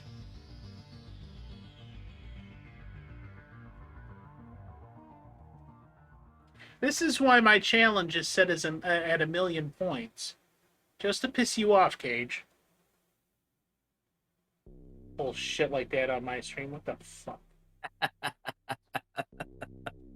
Let's go see Retro Johnny if nobody else has a suggestion. I don't think it's been quite some time since I've rated him, I think. It's been the same for me. He's been streaming at weird hours, so I haven't had the opportunity in a while. I got a mess to clean up here. Okay. All right. For anybody that wasn't here earlier, I'm going to go through coming attractions real quick again. Tomorrow night, Rain, 1932, Joan Crawford. Like I said, very much similar. Not similar, but same kind of vein as South Pacific. If you like South Pacific, there's music in this. There's a little bit of dancing. There's a lot of military guys marching in the rain, and yeah. So that's tomorrow night here. Continuation of the That's Not Real Trek podcast. Thursday on the Conflux, episodes 5 and 6 of Discovery Season 1. Before the Politics, where I will be doing a broad discussion, interactive discussion on freedom and independence on Sunday, July 3rd at 5 p.m. Stop by if you're interested in some perspectives that might not match your own, and I definitely will make you challenge your held beliefs. I guarantee it. And Conflux Community Game Night later that night, Sunday the 3rd at 8 p.m. All you have to do is be a member of the Conflux, and I will be broadcasting it on my Twitch channel. And Enigma Blockbuster Cinema 2021, a live roasting of Independence Day from 1996. Will Smith and what's his face from Jurassic Park, and I wonder if Will Smith. I know he punches an alien in that, but I don't think he smacks anybody on stage. So we'll have to make some fun there, I think. possibly, maybe. I don't know. It's gonna be fun though. If you have not heard our friend Wonko, he is a blast. I cannot keep up with his wittiness sometimes, and we will be inviting him regularly to step in for this project that I have wanted to do for quite some time and is finally coming in to fruition. So if you're not going immediately to see any fireworks in the U.S. or whatever else you Canadians do on the 4th of July, I know that's not your Independence Day. Yours is in like January or something, isn't it? Talking about June 1st, July 1st, Canada Day. Oh, that too. I don't know. You foreigners with your weird holidays that are not like ours.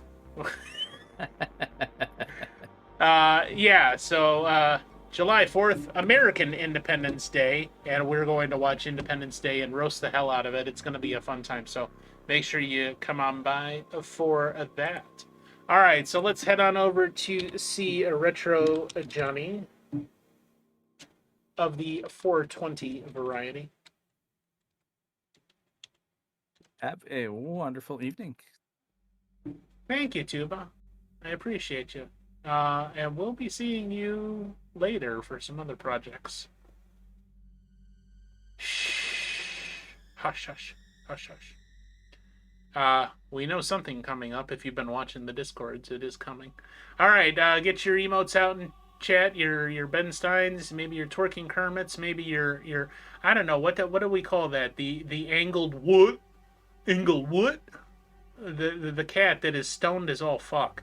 Let Retro Johnny see your love. I will tell you what to do because, well, you're Cage, and I just have to tell you what to do, at least. If nobody else, I have to tell Cage what to do. He's going to ignore me anyway, but, you know, it's fun for me, and I get a laugh out of it, and he laughs at me, and then I stab him with a knife, and it's all in good fun, you know. All right. Thank you for joining me. Don't do anything I wouldn't do because, I mean, you know, if I start doing that shit, then you think it's like something that I'm going to do, and I'm not going to do that. So I don't want to give you the wrong impression about what I'm doing and what you think I'm doing and what I'm not doing and what you wish I would do, which that's only for the OnlyFans, and that's not going to happen. Only Isnib has an OnlyFans. See ya. Bye-bye.